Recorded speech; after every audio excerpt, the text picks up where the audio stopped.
Bismillahirrahmanirrahim. Assalamualaikum warahmatullahi wabarakatuh. Saudara-saudariku, bersyukur pada Allah Subhanahu wa taala bahwa di kesempatan Sabtu subuh kali ini Allah Subhanahu wa taala memberikan ruang kepada kita untuk belajar memperdalam tuntunan syariat dalam dinul Islam. Semoga pelajaran kita dibimbing oleh Allah Subhanahu wa taala untuk diberikan pemahaman-pemahaman terbaik seperti yang Allah ridhai dan seperti yang Rasulullah SAW tuntunkan kepada kita. Semoga kita diberikan kekuatan oleh Allah untuk mampu mengamalkan apa yang telah kita pahami dengan baik. Kita awali dengan bermohon juga pada Allah Subhanahu wa taala, semoga siapapun saudara-saudari kita dari kalangan manusia yang berinteraksi dengan kita, dekat ataupun jauh, yang belum beriman sampai dengan detik ini, semoga mampu menguatkan jiwanya, dibimbing oleh Allah untuk mampu menguatkan lisannya bersyahadat sebelum wafat dan kembali kepada Allah Subhanahu wa taala. Betapa sering kita saksikan di sekitaran kita peristiwa-peristiwa kehidupan, terlebih kematian yang langsung diperlihatkan, dan sekarang nampaknya begitu mudah terlihat, begitu sering terjadi. Kalau dulu kita mendengar di beda bukit, beda tempat, jarak yang cukup jauh, sehingga peristiwa-peristiwa kematian itu begitu mencengangkan, begitu mengingatkan dan menyentuh kepada jiwa kita. Sekarang seakan-akan setiap hari hampir kita lihat baik di televisi ataupun di media sosial atau berita-berita yang tampak kepada kita. Sungguh semua itu sesungguhnya ditampilkan di hadapan kita untuk semakin mengingatkan. Ya, jadi berbahaya kalau kita melihat itu semua hampir setiap hari, tapi jiwa kita tidak tersentuh, seakan-akan melihatnya sebagai peristiwa biasa saja. Padahal kata Nabi SAW adalah hal yang seharusnya paling mendekatkan seorang hamba kepada Allah, diantaranya adalah mengingat kematian. Karena itu Nabi sering mengingatkan kepada kita agar sering mengingat kematian, sehingga kita sadar bahwa kehidupan dunia ini sementara. Kita akan berpulang, kita akan kembali kepada Allah, kita akan dihisab, menemukan negeri akhirat yang abadi. Dan bagi orang beriman, itu tidak ada tawar-menawar. Keyakinan antara kita dengan kehidupan akhirat itu bagian dari pokok keimanan, bagian dari dasar keimanan. Dasar pokok disebut dengan rukun, ya, rukun keimanan, rukun pokok pondasi. Jadi kalau satu bangunan pondasinya itu lemah, maka mudah diterpa badai apapun sehingga runtuh bangunannya, atau boleh jadi bahkan hilang sama sekali. Karena itu keyakinan terhadap kehidupan akhirat, wabil akhirati hum yuqinun, dan dalam kehidupan akhirat itu mereka memiliki keyakinan yang teguh. Bagian yang kelima dari rukun iman adalah sesuatu yang seharusnya terikat kuat dalam jiwa kita. Walladzi khalaqal mauta wal hayata liyabluwakum ayyukum ahsanu amala wa huwal azizul ghafur. Dialah Allah Subhanahu wa taala yang mencipta kematian juga kehidupan untuk menguji yang masih hidup di antara kita guna meningkatkan amal kebaikan mereka sebagai bekal pulang menghadap kepada Allah Subhanahu wa taala. Sungguh Allah yang Maha Perkasa dan memahami kekurangan kita. Untuk itu Allah berkenan mengampuni dosa-dosa kita kalau kita mampu mengingat dan mau kembali ke jalan yang benar. Karena itu kalau kita saksikan ada satu kehidupan terjadi atau kematian di sekitaran kita, sesungguhnya kita diingatkan, ini hidup. Sampai kapanpun, satu saat akan tiba ajalnya untuk kembali. Boleh jadi esok lusa kamu yang pulang dalam keadaan yang tidak kamu ketahui. Kamu akan wafat di mana? Apakah di jalankah, di rumahkah, di tempat ibadahkah, sedang apa?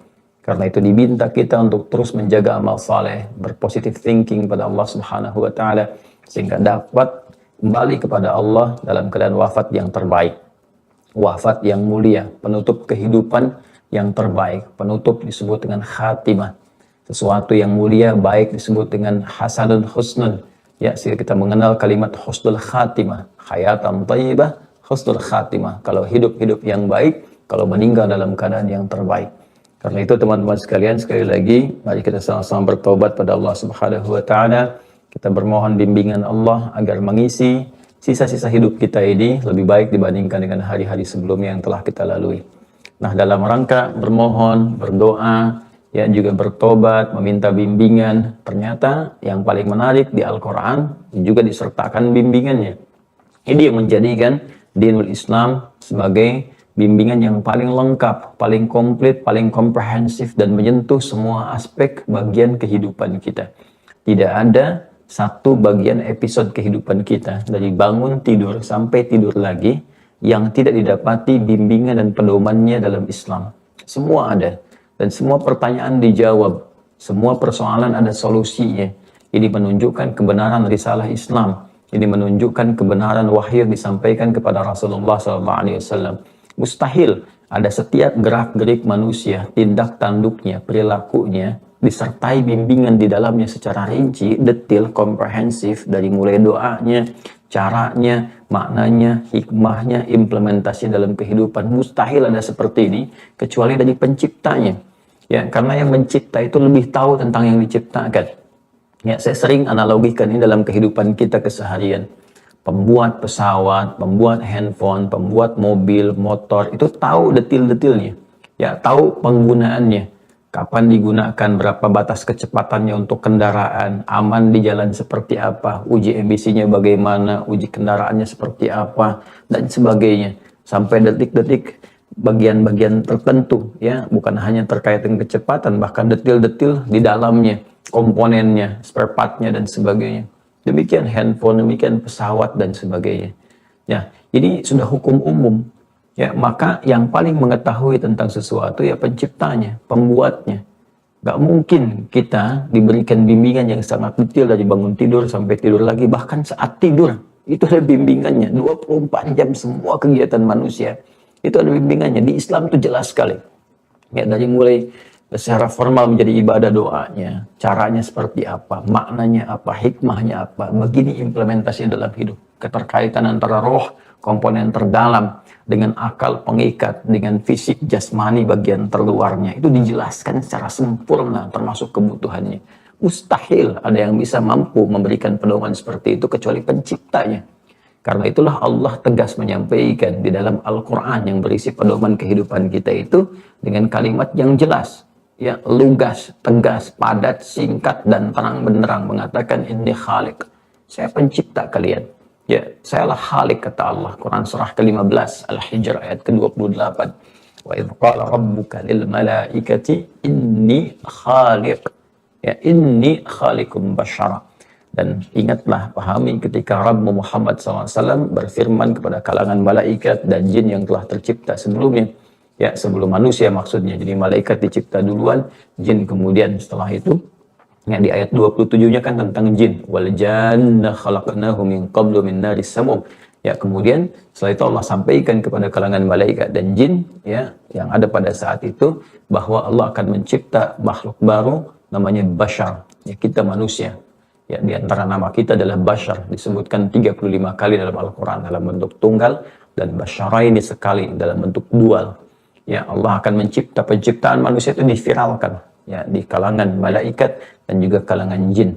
Ya, nanti dari mana taunya jin? Ya, pada saat itu karena nanti ada di antara jin itu yang menyimpang, yang kelak akan berubah menjadi iblis, asalnya dari kalangan jin. Itu di Quran surah ke-18 Al-Kahf di ayat ke-50.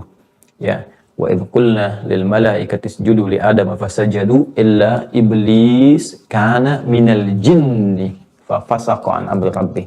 Ketika kami firmankan kepada kalangan malaikat dan sementara jin yang ada pada saat itu untuk hormat, sujud hormat kepada Adam alaihissalam, semua sujud kecuali iblis. Siapa iblis itu? Kana minal jinni, adalah dia dulunya termasuk kalangan jin, fa fasaqa an amri rabbih, maka dia menyimpang dari perintah dan ketentuan Allah Subhanahu wa Ta'ala. Ini bahasan bab yang berbeda, tapi kita ingin tarik ke dalam aspek yang akan kita ulas di kesempatan kali ini, bahwa kita manusia butuh kembali kepada Sang Pencipta. Allah menyebut dirinya dengan Khalik, ya. Dan yang paling menarik, Allah pun berjanji kepada kita sejak awal mula penciptaan kita bahwa Allah akan melindungi, memperhatikan, menyayangi, memberikan kebutuhan kita, memaafkan potensi kesalahan kita, mengampuni potensi dosa-dosa kita jika kita mau kembali kepada jalan dan ketentuannya, melindungi kita, memberikan semua arah kehidupan yang membahagiakan, menyukseskan, menenangkan, mendamaikan. Semua aspek itu diwakili dengan kalimat Rabb namanya, dari sifat rububiyah. Rububiyah itu tanda-tanda perhatian yang tinggi, ya, yang memberikan penyertaan dalam kehidupan, memberikan satu arahan, satu bimbingan, ya.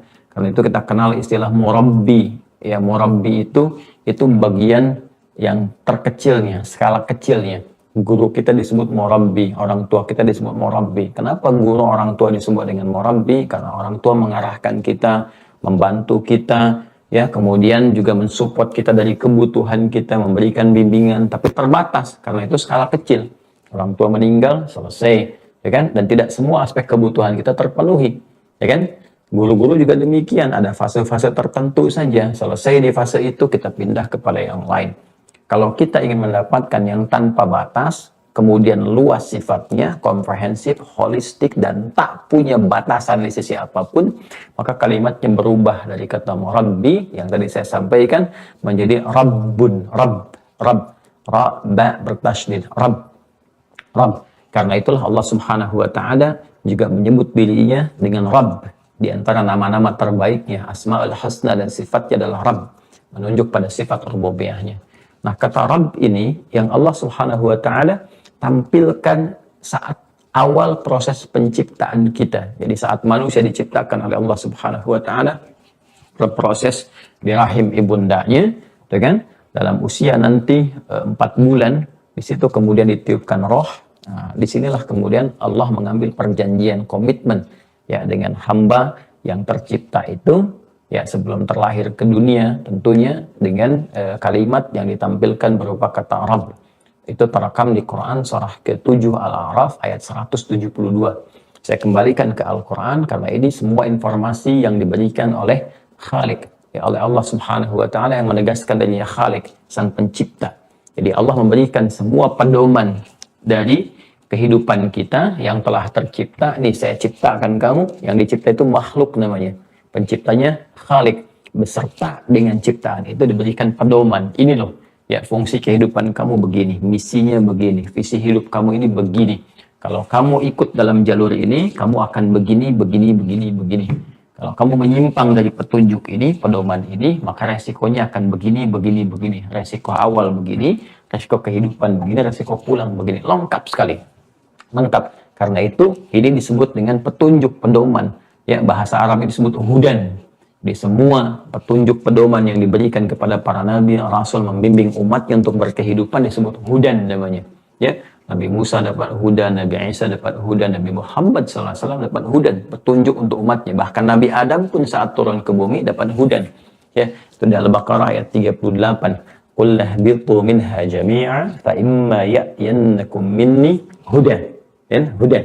فَإِمَّا يَأْتِيَنَّكُمْ مِنِّي هُدًى فَمَنْ تَبِعَ هُدَايَ فَلَا خَوْفٌ عَلَيْهِمْ وَلَا هُمْ يَحْزَنُونَ. Sekarang dimulai misi kalian berkehidupan di bumi, turun ke bumi, ya kan? Nanti saat berkehidupan itu aku akan turunkan satu pedoman berkehidupan. Siapa yang mampu mengikuti pedoman kehidupan ini, maka aku jamin kehidupannya dia tidak akan pernah mengalami satu kegelisahan berkepanjangan. فَلَا خَوْفٌ عَلَيْهِمْ. Jadi kehidupannya menenangkan aja, melihat mengkhawatirkan, tenang menyikapinya, gitu kan? Di rumah tangga, di pekerjaan, kehidupan sosial, walaupun ini nggak mudah, ya nggak mudah karena harus mempelajari pedomannya dulu. Oh ini loh, dan dahsyatnya itu sebelum terjadi diberikan gitu. Ya, ini potensi di rumah tangga akan terjadi begini, solusinya begini. Jadi dia sudah belajar sebelum mengalaminya. Itu ada di hudan. Walahum yahzanun, sehingga berpotensi menghadirkan selalu kesenangan, ya, tidak larut dalam kesedihan gitu. Air mata mengalir biasa, itu fitrah manusia, tapi dia nggak larut dalam kesedihan. Jadi kehidupannya selalu menenangkan, menyenangkan. Dan nah, sebelum bekerja ini teori rizkinya nih. Jadi yang biasa, ini yang percepatan, yang cepat sekali, begini caranya, begini cara mengondisikannya. Jadi begitu diikuti hudan, itu menenangkan, menyenangkan. Demikian setiap generasi berganti, selalu ada hudan. Ya, Nabi Musa misalnya ketika diberikan oleh Allah kitab untuk membimbing umatnya, kita sebut dengan Taurat kan, Torah gitu, sangat terkenal. Taurat, Quran surah ketiga Ali Imran di ayat yang ketiga, nazzala 'alaikal kitaba bil haqqi musaddiqan lima baina yadayhi wa anzalat Taurat. Ya, wa anzalat Taurat wal Injil. Taurat untuk Nabi Musa alaihissalam, Injil untuk Nabi Isa alaihissalam. Taurat itu isinya hudan. untuk kesesuaian di era umatnya Nabi Musa, itu terbatas kepada kaumnya Musa. Ya, dia nggak bersifat universal, terbatas kaumnya Musa pada saat itu. Itu disebut hudan oleh Al-Quran. Surah ke-17 misalnya, surah Al-Isra, ya, di ayat yang kedua. Wa ataina Musal kitaba, wa ataina Musa, kami berikan, kata Allah Subhanahu wa taala, kepada Musa kitab. Ya, kitab, sesuatu yang tersusun dengan baik, dengan sempurna awal sampai dengan akhirnya untuk kepentingan umatnya, kaumnya pada masa itu. Ya, wa ja'alnahu hudan, dan kami jadikan Taurat itu hudan, ya, pedoman berkehidupan untuk siapa? Li Bani Israel. Allah nggak sebutkan linnas untuk semua manusia, tapi Bani Israel, ya, kepentingan umatnya Musa pada saat itu secara terbatas begini, berpedoman dalam berkehidupan. Karena nabi-nabi sebelum Nabi Muhammad SAW itu punya ruang-ruang terbatas, ini untuk umat ini, umat ini. Kadang dalam satu kehidupan bisa jadi nabinya ada dua ditemukan. Ya, seperti di zamannya Musa kan ada Nabi Musa dengan Harun membawa risalah yang sama. Zaman Nabi Ibrahim alaihissalam ada Nabi Ibrahim dengan Nabi Lot misalnya kan. Itu dalam membawa risalah yang sama, dengan beda distrik gitu ya di situ. Nah, jadi kita akan temukan beberapa bagian-bagian ini. Di zaman Nabi Isa alaihissalam ada Nabi Yahya. Ya, Nabi Yahya dengan Nabi Isa kan berkehidupan bersamaan. Nah, untuk kaum yang sangat terbatas. Nah, yang paling dahsyat itu Nabi Muhammad SAW, satu nabi, satu rasul diutus untuk semua manusia, untuk semua manusia. Karena itu hudannya pun istimewa, disebutkan untuk semua manusia sampai berakhir kehidupan. Disebut dengan Al-Quran. Al-Quran itu hudan, fungsi utamanya hudan. Ya, itu fungsi fitrah dari semua risalah nubuwah itu hudan. Quran surah kedua Al-Baqarah ayat 185. Karena ini nabi penutup harus istimewa. Kitabnya harus istimewa, maka waktunya pun turunnya mesti istimewa. Dengan ya waktunya istimewa, tempatnya istimewa, di tempat paling istimewa di bumi, wilayah sekitaran Makkah Al-Mukarramah, di mana terdapat rumah pertama yang dibangun oleh Allah Subhanahu wa taala, ya, yang ditugaskan makhluknya untuk membangun, kemudian disertakan untuk kepentingan berkehidupan hamba-hambanya yang beriman kepadanya. Kemudian yang paling menarik, nah, ini ada di surah Ali Imran nanti, inna awwala baitin wudi'a lin-nas, sungguh rumah pertama yang dibangunkan lalladzi bi Bakkah mubarakan, rumah pertama yang dibangunkan untuk manusia, menjadikan kiblat dalam beribadah mendekat kepada Allah Subhanahu wa taala di Bakkah, di Makkah, ya kan? Nah, maka lahirnya di Makkah, mendapat wahyunya di Makkah. Satu-satunya nabi yang lahir di Makkah kan Nabi Muhammad SAW, dan itu doanya Nabi Ibrahim dan Nabi Ismail alaihi wassalam di Quran surah kedua Al-Baqarah di ayat 129. Rabbana wab'ats fihim rasulan minhum yatlu alaihim ayatika wa yu'allimuhumul kitaba wal hikmah wa yuzakkihim innaka antal azizul hakim. Ya Allah, mohon utus nanti seorang rasul yang lahirnya di sini, sekitaran tempat ini, ya, dekat Makkah, setelah mereka meninggikan kembali bangunan Ka'bah yang sempat hancur, tersisa fondasi, ya hancur kena banjir bah di masa Nabi Nuh alaihissalam, kemudian tersisa fondasi, diperintahkan untuk ditinggikan kembali. Setelah selesai, keduanya berdoa minta supaya lahir nabi terbaik di dekat Ka'bah ini. Ya, siapa yang lahir nabi dekat Ka'bah? Nabi Muhammad SAW yang lahirnya di situ. Nabi Ismail dikuburkan di area itu, tapi Nabi Muhammad lahir di situ. Kan? Baik, ya, Nabi Muhammad SAW terlahir di situ, menerima wahyunya juga di Mekah, ya, kemudian berkehidupan, diangkat menjadi nabi, diangkat menjadi rasul, dan diberikan satu risalah, ya, dengan turunnya wahyu Al-Quran. Ini harus istimewa, maka dipilih juga tempatnya istimewa, waktunya pun istimewa. Apa waktu yang paling istimewa? Ramadan.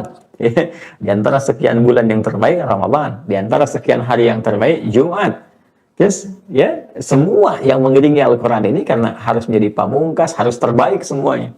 Jadi tempatnya terbaik, waktunya terbaik, detil waktunya pun terbaik, bulannya bulan terbaik, kemudian harinya hari terbaik, malamnya pun jadi Al-Qadar, Lailatul Qadar, yang kita kalau temukan itu bisa nilainya ya luar biasa, lebih dari 1000 bulan, sehingga turun Quran surah 97 itu. Inna anzalnahu fi Lailatul Qadar wa ma adraka ma Lailatul Qadar. Lailatul Qadri khairum min alfi syahr. Nah, itu semuanya mulia itu, teman-teman sekalian, untuk memberikan keistimewaan pada rasulnya sekaligus hudan yang turun kepadanya, disebut Al-Quran. Maka Allah menyampaikan di Quran surah kedua Al-Baqarah di ayat 185, Syahrul Ramadan alladzi unzila fihil Qur'an. Di bulan mulia yang kalian puasa itu, yaitu bulan Ramadan, disitulah kemudian diturunkan Al-Quran. Apa fungsinya? Hudal linnas. Hudal linnas, sebagai pedoman berkehidupan untuk semua manusia. Jadi kalau dulu itu kaum Musa, di Bani Israel, umatnya ini, umatnya itu, li qaumihi, Nabi Muhammad tidak, linnas. Linnas, untuk semua manusia, tanpa kecuali sampai kehidupan berakhir, ya, di penghujung zaman itu.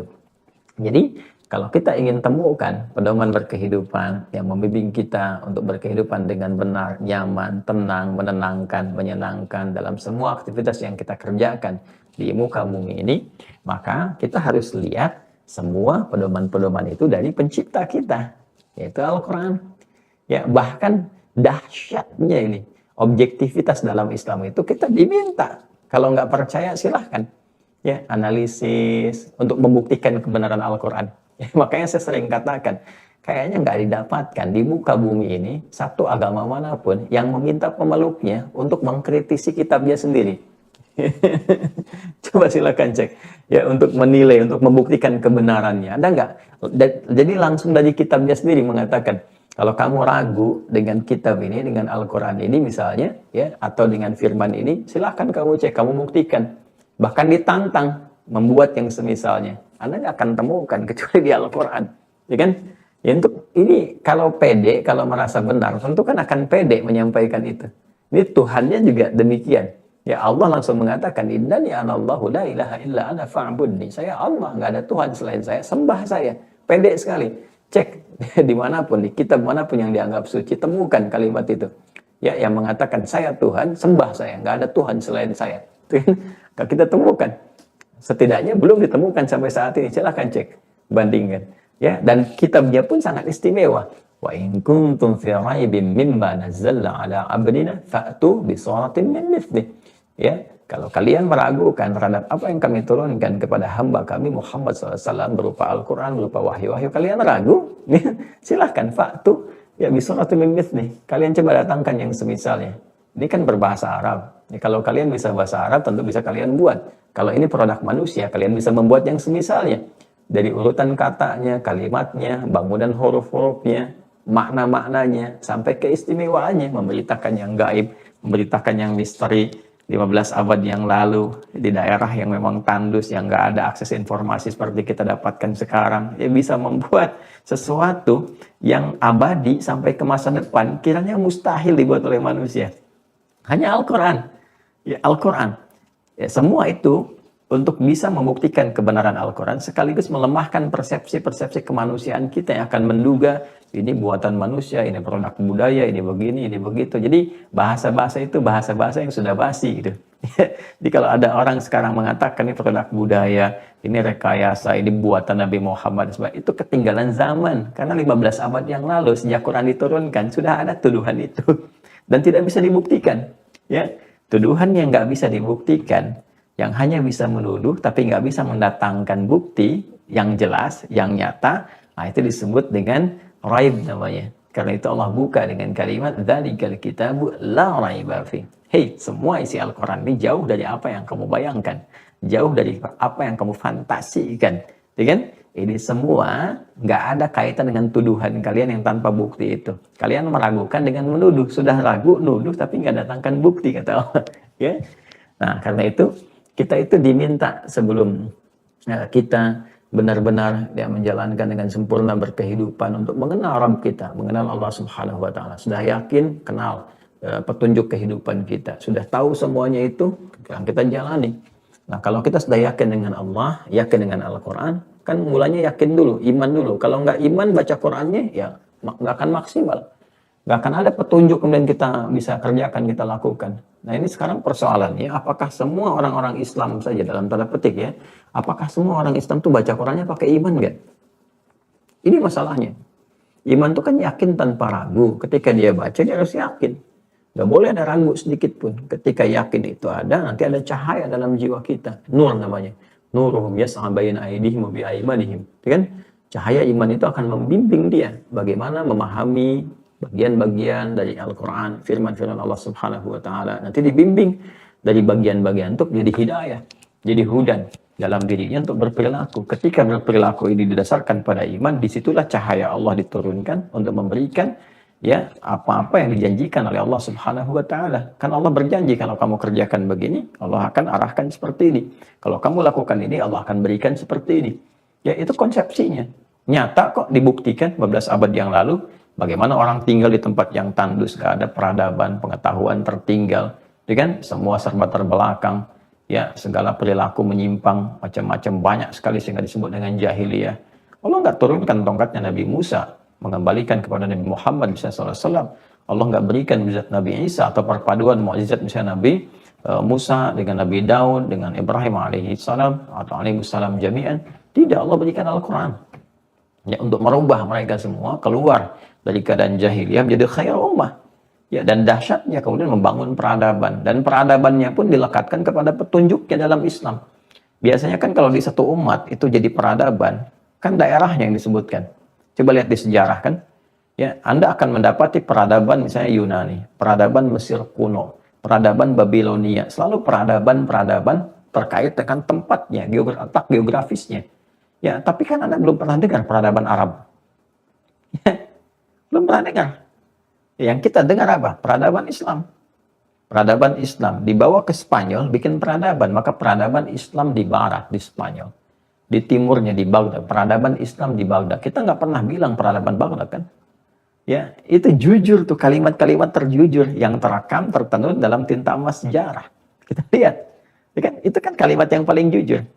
Nah sekarang, kenapa kalimat itu menyertakan di dalamnya untuk memberikan satu pengertian kepada kita bahwa spirit dalam membangun peradaban ini ada dalam nilai-nilai keislaman. Ya, yang tidak malu kita katakan, bahkan Barat pun belajar, yang saripatinya dibawa untuk mengembangkan dan memajukan Barat. Ya, walaupun nggak ditampakkan nilai Islamnya, lacak dengan perjalanan sejarah akan ditemukan dari mana belajar. Ya kan? Barat yang dalam kegelapan sampai tiba masa Renaissance dan sebagainya. Walaupun diawali dengan peperangan, perang salib, macam-macam. Yaitu bagian episode sejarah tertentu, tapi kita akan sepakat dengan saripatinya. Apa itu? Bahwa semua kemajuan-kemajuan yang diraih oleh Barat, akarnya mengakar pada pembelajaran dari peradaban Islam. Dan sejarawan Barat mengakui, ya sangat aneh kalau ada orang-orang orientalis sekarang mengatakan gak ada hubungan, itu kurang baca gitu. Kurang baca dan kurang minum susu. Jadi kalau kita telusuri sampai ke ujungnya, kita akan temukan akarnya. Nah, jadi pada puncaknya adalah Al-Quran membangun peradaban. Al-Quran mengarahkan pada kemajuan dan berkehidupan yang berkemajuan. Jadi semua itu tertata pola dalam kehidupan kita. Nah, saya ingin mengawali ini semua dengan apa yang tadi saya sampaikan sampai ke detik terakhir ini untuk memberikan satu motivasi, kekuatan, semangat, dan kepercayaan diri yang tinggi untuk berinteraksi dengan Al-Quran. Nah, come on, kita baca Quran dengan iman kita, ya. Supaya imun kita juga menguat, supaya kita mendapatkan petunjuk. Ini kalau cuma baca tiap hari baca, alhamdulillah dapat pahala insya Allah sesuai kadar keikhlasan. Tapi mukjizat yang terkandung di dalamnya berupa pedoman kehidupan kita nggak dapatkan. Ya, ada mukjizat pengetahuan dahsyat sekali. Ya, apa harus saya katakan satu persatu ilmuwan-ilmuwan kita yang ngapalin Quran, belajar Quran, tiba-tiba jadi orang paling hebat di zamannya. Al-Kindi, Al-Farabi, Al-Ghazali, Al-Khawarizmi, Al-Battani, ya Ibnu Sina dan sebagainya. Itu kan memulai dari Quran semua gitu. Dan itu dahsyat, penemu ini, karyanya di copy paste. Ya, banyak orang copy paste dari situ. Ya, John Dalton misalnya yang menemukan atom kan di kimia itu seperti itu. Tapi kan riset pertamanya siapa? Jabir bin Hayyan. Ya, Wright bersaudara misalnya yang menemukan pesawat terbang. Ya, riset pertamanya siapa? Ibnu Firnas. Ya, dan sebagainya gitu. Di kedokteran kita kenal Avicenna. Di filsafat pemikiran dokter bedah kita kenal Ibnu Rushdi. Ya, siapa mereka itu? Averroes, Avicenna, itu Ibnu Sina, Ibnu Rushdi. Ya kan? Aljabar siapa yang buat di matematika? Ya kan? Kita punya Al-Farabi, Al-Khawarizmi dan sebagainya. Itu luar biasa. Ya. Jadi ini untuk membantah argumentasi bahwa orang yang ngapalin Quran itu akan ketinggalan zaman. Tidak, justru zaman diisi dengan spirit Al-Quran. Jangan salah. Zaman itu diisi dengan spirit Al-Quran. Orang-orang hebat itu. Orang yang berinteraksi dengan Quran akan hebat. Kalau berinteraksi dia dengan iman. Dengan iman, dengan cara yang benar. Jadikan kurikulum kehidupan. Nah, awalnya dengan bermohon. Jadi saya ingin membawa sebuah persepsi begini. Kita yakin dulu pada Quran. Seperti kita meyakini Allah Subhanahu wa taala, kita yakin dengan firman-Nya di Al-Qur'an, dan dengan membentuk keyakinan itu dibuktikan lewat perjalanan sejarah. Jadi loh, ini udah tampil begini, apa kurang apa lagi gitu. Ini buktinya begini, orangnya ada, disepakati oleh sejarah, informasinya nyata. Terus setiap zaman tuh kurikulumnya diterapkan, hasilnya luar biasa dan memberikan kemajuan kepada zaman. Ya, ingat, Al-Qur'an itu kalau dipraktekkan memberikan kemajuan terhadap zaman. Ya. Jadi bukan berarti orang yang kembali belajar Quran, belajar agama ketinggalan zaman, bukan. Dia akan mengisi kebaruan di zaman itu. Itu cara berpikirnya. Ya, hati-hati ya, jangan tergoda oleh kalimat-kalimat yang terlihat menarik, gitu kan, tapi menjauhkan kita dari tuntunan yang benar. Ya, kalau nggak percaya silahkan kembali kepada Al-Quran, pelajari, pahami, gali. Itu warisan kitab kita begitu banyak, teman-teman. Kitab kita, peninggalan ulama kita, hasil kajian terhadap Quran melahirkan pengetahuan itu masih tersebar luas. Saya sarankanlah daripada baca berita-berita yang nggak jelas gitu kan, kekinian, bikin status-status yang tidak bermakna gitu. Lebih baik kita mengaji lagi kitab-kitab ulama kita dulu. Karya itu melimpah sekali.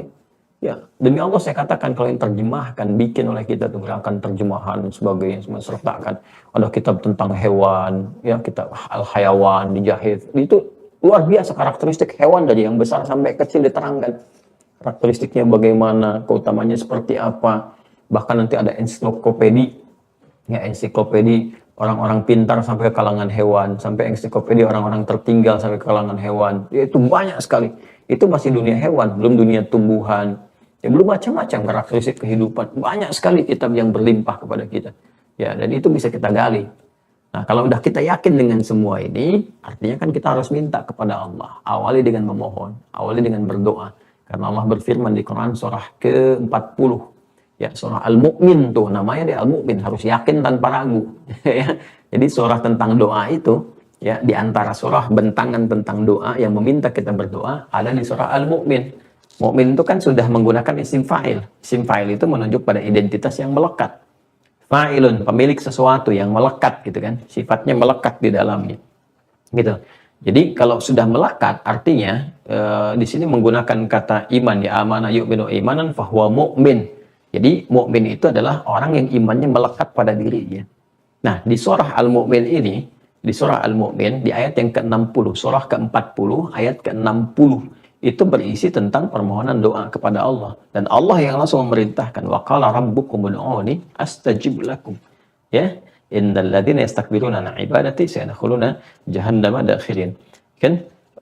Jadi kata Allah Subhanahu wa taala, wa qala rabbukum ud'uni astajib lakum. Dan Allah Subhanahu wa taala Rabb yang memperhatikan kalian, tadi saya uraikan di awal kata Rabb, memperhatikan, merawat, melindungi, memberikan kebutuhan, penyertaan dalam kehidupan, itu memerintahkan kalian untuk bermohon, berdoa kepadanya. Minta sama Allah Subhanahu wa taala. Kata Allah, astajib lakum, aku akan jawab pada kalian. Innal ladzina yastakbiruna an ibadati. Innal ladzina yastakbiruna an ibadati. Ya, sungguh orang-orang yang sombong, ya, memalingkan dari doa kepada aku sebagai ibadah. Jadi doa itu bagian dari ibadah. Ya, bahkan puncak doa itu nanti sholat. Sholat itu kan secara bahasa namanya doa. Karena di dalam sholat semua isinya doa semua. Ya, jadi orang-orang yang nggak berdoa kata Allah itu orang sombong. Seakan-akan nggak butuh. Padahal dia itu dalam hatinya pun mengerjakan sesuatu masih butuh bantuan.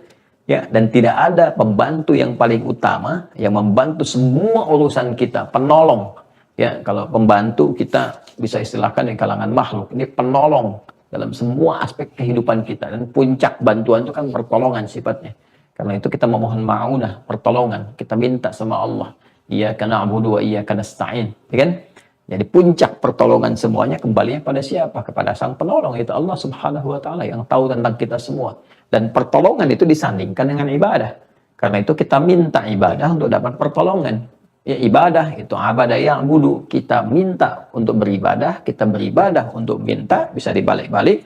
Kita beribadah, namanya na'budu. Kita ikrarkan, kami menyembahmu saja ya Allah, ibadah kepadamu. Iyyaka na'budu. Untuk apa ibadah? Supaya dapat pertolongan. Wa iyyaka nasta'in. Kita ucapkan setiap hari. Iyyaka na'budu wa iyyaka nasta'in. Iyyaka na'budu wa iyyaka nasta'in. 17 kali dalam sehari. Iyyaka na'budu wa iyyaka nasta'in. Yang pokok 17 kali. Ya kan? Kenapa kita ucapkan itu? Supaya mendapatkan jawaban dari Allah. Astajib lakum. Ya, wa qala rabbukum ud'uni astajib lakum. Rabbmu berfirman. Ya, minta kepada kita. langsung diperintahkan kepada kita, minta sama Allah. Apa sih kesulitan kamu? Ya, persoalan apa yang sedang kau hadapi? Dan minta sama Allah solusinya. Astajib lakum, jawab pada kalian. Ya, innal ladzina yastakbiruna an ibadati, orang-orang yang nggak mau minta, yang sombong, ya, dari ibadah kepada aku, nggak mau doa, kan? Sehingga pertolongan nggak datang dengan cara yang benar, gitu kan? Nah, mereka akan dijamin masuk ke dalam neraka dalam keadaan yang sangat hina, gitu ya. Jadi sombong seakan-akan nggak butuh dengan Allah, padahal dia aja diciptakan oleh Allah, yang akan kembali kepadanya, tapi nggak merasa butuh. Kata Allah, ya udah, tempat kembalimu itu bukan kepada rahmatku, tapi kepada murkaku. Ya, karena itu kalau belum tersentuh untuk minta, atau ada permintaan yang belum kemudian sampai terasa terjawab dan sebagainya, cek dulu, mungkin ada yang salah dalam diri kita. Apa di antara kesalahannya? Nah, itu nama selain Al-Mu'min apa? Ghafir. Surat itu kan disebut dengan Mu'min dan Ghafir, kan? Al-Mu'min itu menunjuk kepada keyakinan tanpa ragu, jadi kalau mau minta, yakin. Ya, kuatkan dengan iman. Dan Ghafir itu gambaran dari pengampunan yang bersumber dari unsur-unsur dosa asalnya. Jadi ada dosa, sumbernya diampuni oleh Allah. Sifat Allah yang memberikan ampunan kepada dosa sejak awal muncul disebut Ghafir. Ya. Kalau terakumulasi dosanya, nanti dari dzambun jadi dzunub. Makanya di surat ini ayat ketiganya, ayat ketiga di surat 40 ayat 3 itu dimulai dengan minta ampun dulu. Ya, disebutkan kalimat ghafirnya, ghafiriz dzambi wa qabilit taubi. Allah Maha Ghafir, ya, menghadirkan sifat mengampuni dzambi terhadap dosa yang baru muncul. Jadi dosa itu penghambat di antaranya doa dikabulkan. Ya, dosa penghambat doa dikabulkan. Ingat itu. Di antara penghambat doa terkabul itu ya maksiat, dosa. Seperti Nabi sampaikan, tsumma dzakara rajula yutilus safara, ya, tsumma ya dzakara rajula yutilus safara as'asa aghbara, ya, yamuddu yadayhi ila as-sama' fa yaqulu ya rab ya rab. Faqala Rasulullah sallallahu alaihi wasallam, anna yustajabu lahu. Ya, seperti dikisahkan oleh Nabi, seorang lelaki menempuh perjalanan jauh dengan harapan bisa terkabul doa. Dalam perjalanan kan doa terkabul karena lelahnya itu, kalau perjalanannya baik. Kemudian sampai dia penuh debu, ya, menunjukkan perjuangan dia di jalan. Setelah itu, apa yang dia lakukan? Mengangkat tangannya ke langit, ya mudu yadahi ilas sama. Mengangkat tangan itu kan di antara doa yang cepat terjawab. Fayaqulu ya Rab, ya Rab, ya, dan dia berkata memohon dengan Asmaul Husna. Ya Allah yang berjanji memberi, ya Rab, gitu kan? Nah, apa yang terjadi ketika dia minta? Komen Nabi apa? Biasanya kan orang like, share, komen, gitu kan? Ini nggak di like oleh Nabi, ya, di komen, tapi komennya nggak seperti yang diharapkan. Jadi nggak di like, terus ada komennya, dan di share dengan komen yang ini gitu oleh para sahabat yang lain. Apa komennya? Kata Nabi, anna yustajabu lahu. Bagaimana doanya bisa dijawab? Tuh, kata Nabi, isyaratnya bagaimana doa bisa dijawab. Padahal dia melakukan 3 hal yang seharusnya mempercepat 3 kali lipat pengabulan doa. Dalam perjalanan pada ketaatan, tangannya diangkat, ya, bermohon. Nanti kita akan belajar. Kemudian setelah itu menyebut al-asmaul husna. Itu 3 hal yang mempercepat pengabulan doa. Tapi kata Nabi sulit dikabulkan. Kenapa? Maqamu haram, mashrabu haram, malbasu haram, wa ghudhiya bi haram. Makanannya haram, minumannya haram, ya, apa yang dia dapatkan perangkat hidupnya haram, ya, pakaiannya haram. Ya, bagaimana kemudian yang haram itu bisa membuka pintu-pintu halal itu bisa masuk? Doa itu kan halal, doa itu kan baik. Baik akan bercampur dengan yang buruk. Saya kan sering ilustrasikan, ya. Jadi kalau kita punya gelas itu, gelas, kemudian di gelas itu terbuka, kan apa saja bisa masuk tuh, ya kan? Tapi kalau kita tutup gelas itu, dan tutupnya bukan hanya yang halus, ya, tapi menjadi keras gitu, kan menjadi penghalang, nggak semua bisa masuk. Kalau kita tutup seperti ini kan, cawan begini nih, nah ini nggak masuk kan, balik gitu. Jadi bukan nggak dikabulkan, diberikan, tapi nggak bisa masuk karena ada penghalang. Tuh. Penghalang itu dosa.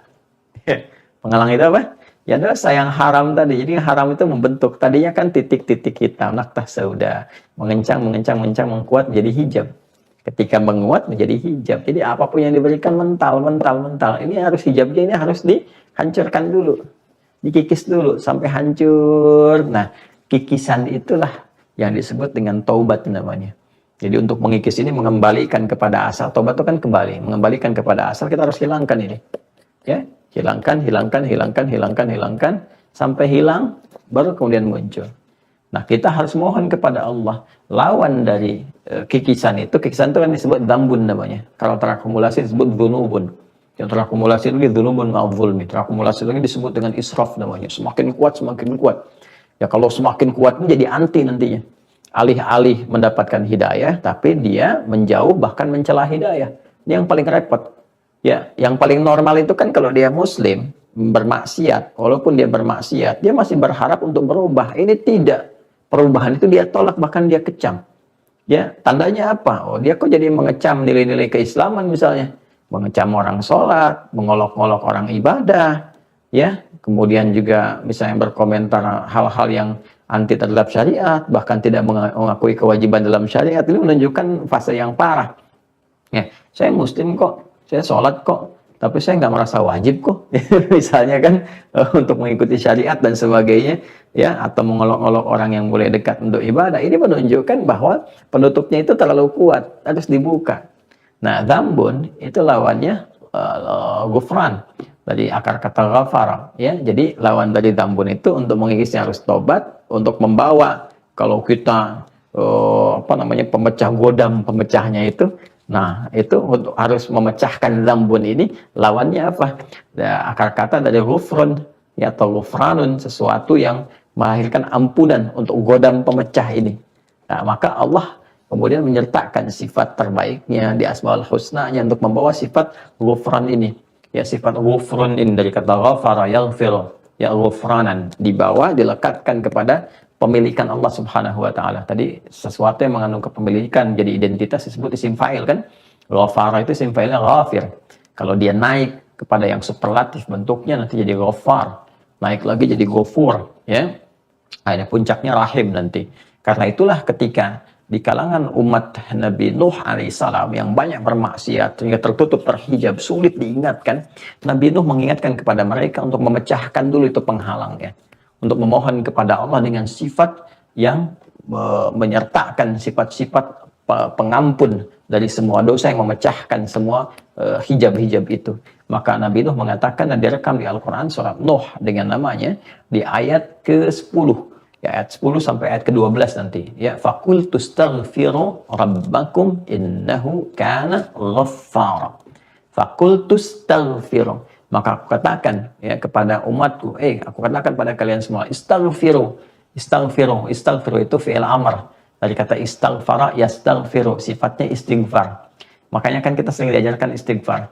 Astaghfirullah, astaghfirullah. Nah, istighfar itu memohon ampunan, memohon ghufran dari Allah yang ghafir, yang ghafar, yang ghafur. Kita minta. Istighfar itu fungsinya apa? Menggugurkan dosa. Dosa itu yang sekat tadi itu. Jadi kalau sekatnya udah hilang, sekat rezeki hilang, rezeki datang. Sekat ilmu hilang, hijabnya terbuka, datang ilmunya. Demikian adanya. Ya, sekat-sekat hidayah itu udah hilang, hidayah datang. Ya, cara membukanya bagaimana? Dengan istighfar, istighfar, istighfar, istighfar, taubat awalnya. Ya, makanya ketika Nabi Nuh mengatakan pada umatnya, faqultu astaghfiru rabbakum. Ya, Nabi mengajarkan kita istighfar kan? Nabi aja istighfar, ya. Sehari itu bisa 100 kali Nabi istighfar. Selevel Nabi loh, dijamin surga. Dekat dengan Allah, akhlak mulia mesti istighfar. Oke, kita diajarin istighfar setiap selesai sholat kan? Astagfirullahaladzim, astagfirullahaladzim, astagfirullahaladzim, alladzi la ilaha illa huwal hayyul qayyum, wa atubu ilaihi. Taubat kan? Tuh. Istighfar, sandingkan taubat untuk apa? Memecah hijab. Ya, kalau hijabnya terpecah, sudah penghalangnya itu hilang, sudah terbuka, datang hidayah, nurnya datang. Nuruhum yas'a baina aydihim wa bi aymanihim. Jadi cahaya Allah diberikan kepadanya untuk membimbing kehidupan dia. Nah, jadi itu. Ya, jadi kalau sudah dikatakan, Nabi Nuh sampai membentuk solatif tuh kalimatnya, bukan ghafir lagi, ghafar. Ya, kata Nabi Nuh, faqultu astaghfiru rabbakum innahu kana ghaffar. Sungguh Allah itu punya sifat ghafar. Kalau disebutkan ghafar berarti superlatif dari ghafir. Kalau bentuk superlatif berarti dosanya pun sudah super. Bukan dosa biasa, karena mereka ngancam tuh kalau nggak pergi kami lemparin nanti, gitu kan? Nah, nyebut orang gila, orang gila, tuduhan itu udah macam-macam. Nah, Nabi Nuh itu dengan sifat kerasulannya masih sayang, karena sayang umat. Rasul itu harus penyayang, harus penyayang, harus punya sifat-sifat kebaikan, sifat kasih gitu kan, welas asih. Jadi Nabi Nuh minta, ya kalian mintalah, minta buka hijabnya supaya kalian melihat kebenaran, kalian lihat hakikat kemuliaan kan. Kalau sudah seperti itu apa yang terjadi? Terkabul doa. Bahkan kalau tinggi istighfar, itu belum bermohon, diucapkan, terfikir, datang. Makanya ayatnya kan dilanjutkan. Yursilis sama alaikum bidarara. Wa yubdidkum bi amwalin wa banina. Jadi semua tuh. Wa yaj'alakum jannati wa yaj'alakum anhara. Jadi luar biasa tuh. Ya. Yursilis sama alaikum bidarara. Kalau kalian sudah terbuka hijab, mudah bagi Allah menurunkan hujan dari langit. Yang ini gambaran keberkahan. Ya, yang mereka kan banyak bertani, banyak juga macam-macam itu. Gambaran keberkahan itu kan hujan, gambaran keberkahan. Ya, diteruskan wa yumdidkum bi amwalin, dan kemudian Allah mensupport kalian dengan limpahan harta benda. Ya, wa banina, dan keturunan terbaik, memberikan kalian kebun-kebun yang indah, sungai-sungai yang mengalir dan sebagainya. Karena kebutuhan sesuai dengan masanya. Ya, kalau kita sekarang terjemahkan dengan ya apalah perangkat kehidupan, sandang, pangan, papan, ya selain papan ada karpet, selain karpet ada yang lain, gitu ya. Nah, itu ghafar kan, puncak terkecilnya ghafir, suratnya disebut surat ghafir, surat ke-40 itu. Jadi dosa sekecil apapun itu akan menghijab ya, dan mengurangi kualitas atau bahkan kuantitas pemberian dari hasil doa. Jadi suratnya disebut ghafir. Jadi kalau pengen dikabulkan doanya, ya maka yang pertama bersihkan hati dulu. Ini semua terangkai ya. Indahnya Al-Quran itu kalau kita ngaji, komprehensif, semua terangkai. Dari penamaan suratnya, isinya, korelasi antar ayat, dan sebagainya. Jadi bukan otak-atik. Ya, otak-atik, muncul di TikTok. Diketik, ketok, keluar gitu kan. Nggak begitu caranya. Ya, jadi ada ilmunya, ada perangkat-perangkatnya, ada kesinambungannya. Para ulama membuat kitab-kitab untuk mengaitkan itu semua. Ya, menjabarkan kepada kita. Jadi semua nyambung. Jadi bersihkan diri kita, lalu setelah bersih, minta dengan keyakinan mukmin. Makanya dikatakannya di Quran surah ke-40 tadi, di ayat yang ke-60, wa qala rabbukum ud'uni astajib lakum. Ya, jadi ketika engkau memohon kepada Allah Subhanahu wa taala dengan dua sifat tadi, maka Allah cepat mengabulkan kepada kita. Nah, turunannya bagaimana? Nah, ini akan kita bedah pelan-pelan. Pertama, kita akan bicara tentang rahasia ya, cepat terkabulnya doa dalam Al-Quran. Jadi kita mengeluarkan korelasi antar ayat, membuat sebuah pedoman yang utuh tentang doa. Nanti insya Allah satu saat semoga Allah berikan kesempatan supaya saya bisa tuliskan itu ya, sehingga lebih terukur. Oh ini seperti ini, caranya begini. Ya, secara fisikal misalnya bagaimana membuka tangan itu seperti apa, dalam kesempatan bagaimana, kalimat apa yang dibacakan sampai kita terarah. Ya, tadi kan poin pertama sudah dapat ya, tentang kenapa manusia itu perlu berdoa, sudah kita jabarkan. Dan yang kedua, bagaimana pembuka dalam doa, sudah kita sampaikan. Pembukanya kita harus membersihkan keadaan diri kita dulu, ya, karena kita akan memohon kepada yang maha baik dan maha suci. Allah itu maha baik, maha suci. Maka semua yang harus disampaikan kepada Allah harus baik dan juga dalam keadaan suci. Karena itulah kita mencoba menyucikan diri kita dulu dan memohon dengan segala yang baik-baik. Ya, karena Allah hanya menerima segala yang baik. Innallaha thayyibun la yaqbalu illa thayyibah. Allah itu maha baik, tidak menerima kecuali yang baik-baik. Allah itu maha suci, tidak akan sampai kepadanya segala permintaan kecuali dalam keadaan yang bening, yang suci. Maka sucikan diri kita dengan taubat terlebih dahulu, istighfar. Makanya ada dalam doa itu istighfar dulu, memuji Allah Subhanahu wa taala, bersalawat pada Rasulullah, kan? Baru kita pelan-pelan bermohon sesuai dengan hajat kebutuhan kita, bukan sekedar keinginan kita. Ya. Setelah itu tadi apa? Minta dengan permintaan yang yakin. Nanti kita susun nih, lihat contoh-contohnya. Bagaimana para nabi, para rasul, orang-orang saleh minta. Dan itu diberikan petunjuk oleh Al-Quran, ditiru oleh kita. Nanti semua akumulasinya dikumpulkan pada petunjuk Nabi Muhammad SAW. Nah sekarang, kalau kita sudah paham, membersihkan, menyucikan, caranya seperti apa, minta dengan yakin. Nah sekarang, bagaimana cara kita memanggilnya? Sebelum kita menetapkan sesuai dengan petunjuk-petunjuk dalam Al-Quran, juga hadis-hadis Nabi SAW, isyarat-isyaratnya ada kalimat-kalimat tertentu, saya ingin kita melihat dulu Quran surah ke-7, ya, Al-A'raf ayat 172. Saya juga sertakan di kitab tafsir. Jadi kalau ada yang bertanya, nanti saya tunjukkan referensinya deh. Baik, Quran surah ke-7 Al-A'raf ayat 172. Allah Subhanahu wa taala berfirman, "A'udzubillahi minasyaitonir rajim. Wa idz akhadha rabbuka min bani adama min dhuhurihim dzurriyyatahum wa asyhadahum ala anfusihim alastu birabbikum qalu bala syahidna." Sampai sini dulu. Ya, sampai ke dalam kalimat dulu ini yang sangat luar biasa.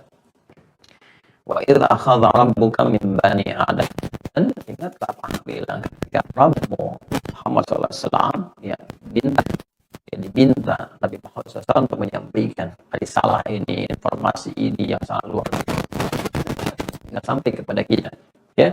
Dan ketika Rabbimu Muhammad SAW ya ingatlah, pahami, ya, kemudian mengambil satu perjanjian. Wa idza akhadha rabbuka, ketika Rabbmu Muhammad SAW mengambil satu perjanjian min bani Adam, dengan semua anak cucu Adam, ya.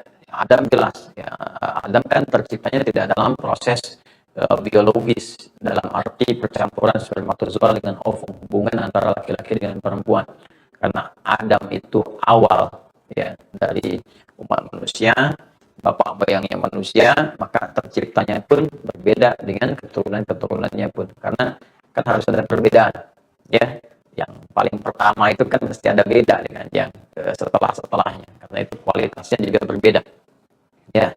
Dan Pertamax juga beda dengan Pertalite, beda dengan yang lain.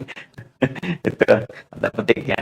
Jadi teman-teman sekalian, ini Adam yang pertama, penciptanya unik. Nanti keunikan ini digambarkan sebagai keistimewaan nanti yang terpilih kalangan Nabi Rasul. Nabi itu punya keistimewaan tersendiri. Ya, makanya Allah katakan di Quran surah ketiga Ali Imran, Nabi Adam termasuk terpilih. Innallaha astafa Adam. Ya, kami telah pilih Adam, yang berikan keistimewaan sebagai apa? Manusia pertama. Karena manusia pertama istimewa, penciptanya pun istimewa. Tidak terlahir dengan proses biologis yang standar. Ya, ada pernikahan, kemudian pertemuan antara spermatozoa dengan ovum, berproses menjadi zigot, mudiko, dan sebagainya. Tidak. Jadi manusia pertama terlahir tanpa bapak, tanpa ibu. Masya Allah. Lahirnya langsung tunjukkan, untuk menunjukkan keistimewaannya, karena semua nabi punya keistimewaan. Nabi Adam punya, Nabi Nuh punya, Innallaha astafa Adam wa Nuha. Nabi Ibrahim punya, Musa punya, Nabi Isa punya. Dan itu menunjukkan mukjizat, ya, untuk membuktikan kenabian. Untuk membuktikan apa? Kenabian. Nanti tugas kenabiannya bisa berbeda. Kenabian di wilayah sekitar misalnya, kalau dia naik lebih jauh jadi rasul. Nah, jadi semua nabi, semua rasul itu punya keistimewaan. Baik yang terkait dengan fisikalnya nanti, ya fisikal itu banyak nanti. Ya, ada yang dari tangannya keluar cahaya, ada yang dari keluar air, ada yang membelah bulan, macam-macam untuk menunjukkan keistimewaan. Ada yang dengan perangkat benda, tongkat, ya. Dan demikian ada yang lewat kelahiran. Seperti Nabi Adam kan lewat kelahiran. Nabi Isa juga lewat kelahiran. Nabi Isa kan mukjizat pertamanya lewat kelahiran. Ya, beliau dilahirkan dari rahim seorang ibu tanpa adanya ayah, tanpa disentuh laki-laki manapun. Ya, jadi kalau Adam itu tanpa ibu, tanpa ayah, ya kan?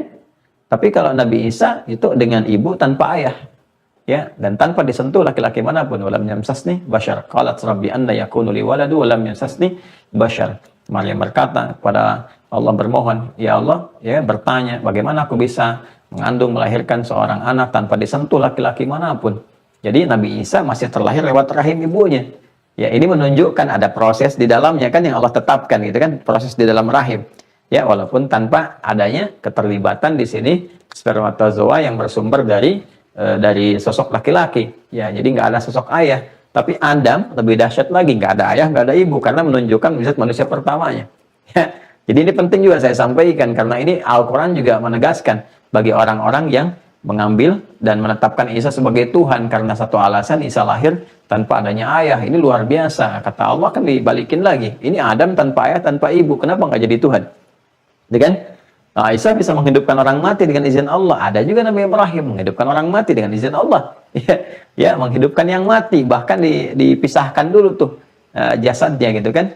Bahkan yang dimatikannya juga bentuknya lebih kreatif lagi, dalam tanda petik, ya. Allah membentuk sesuatu yang lebih kompleks lagi dari burung.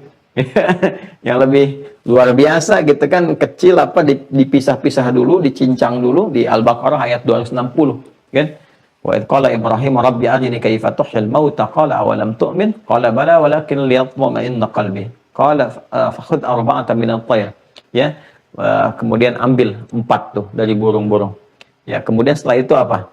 Ya, setelah itu tempatkan di bukit-bukit yang berbeda. Setelah itu thummad'uhunna ya'tinaka sa'ya. Kemudian panggil itu dengan panggilan yang sama seperti nabi-nabi yang lainnya. Nabi Isa alaihissalam memanggil, ya, bangun dengan izin Allah, hidup dengan izin Allah, biiznillah, biiznillah. Kalimat Qur'annya biiznillah.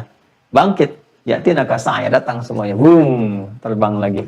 Ya, Nabi Isa dipanggil, bangun begini. Nabi Ibrahim panggil, terbang, datang, pet. Karena Nabi Ibrahim kan jadi Tuhan gitu ya. Nah, jadi di sini ingin menunjukkan bagaimana mukjizat melekat pada Nabi, pada Rasul dan sebagainya. Nah, kita kembali teman-teman sekalian kepada bahasan kita. Jadi ketika Allah Subhanahu wa taala menetapkan sebuah komitmen pada semua anak cucu Adam yang berketurunan nanti.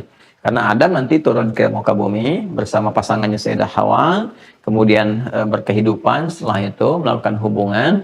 Dari sini lahir keturunan-keturunan di An-Nisa, Quran surah keempat ayat pertama.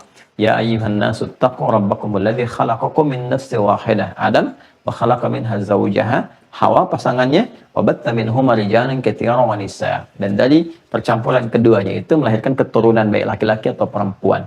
Ini nanti yang menjadi keberlanjutan keturunan Adam disebut dengan Bani Adam namanya. Maka kita temukan kalimat-kalimat di Quran menyentuh sisi genealogis kita yang kembali kepada Adam dengan sebutan Bani Adam. Tegas. Kita baca Al-Quran gak aneh-aneh. Ya, nenek moyang, kakek moyang kita berasal dari manusia, dari Adam alaihissalam. Jadi capek-capek kalau kita bikin riset misalnya, ini manusia asalnya dari monyet misalnya kan, atau manusia asalnya dari hewan A. Ya, kalau Anda merasa dari monyet, silahkan, jangan bawa-bawa kita gitu. Jadi Quran udah tegas tuh, nggak capek-capek.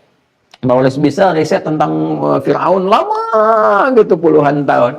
Tahu-tahunya ketemunya sama dengan Quran, tenggelamin di laut. Ditemukan unsur garam di dalamnya, masuk Islam deh. Kita cuma baca Quran. Ini komentarnya apa? Saya riset kena 20 tahun, bertahun-tahun, puluhan tahun. Ya, di sini cuma satu ayat dikasih tahunya gitu. Jadi 20 tahun tuh hilang gitu waktu untuk mengerjakan segala hal gitu. Ya sama aja.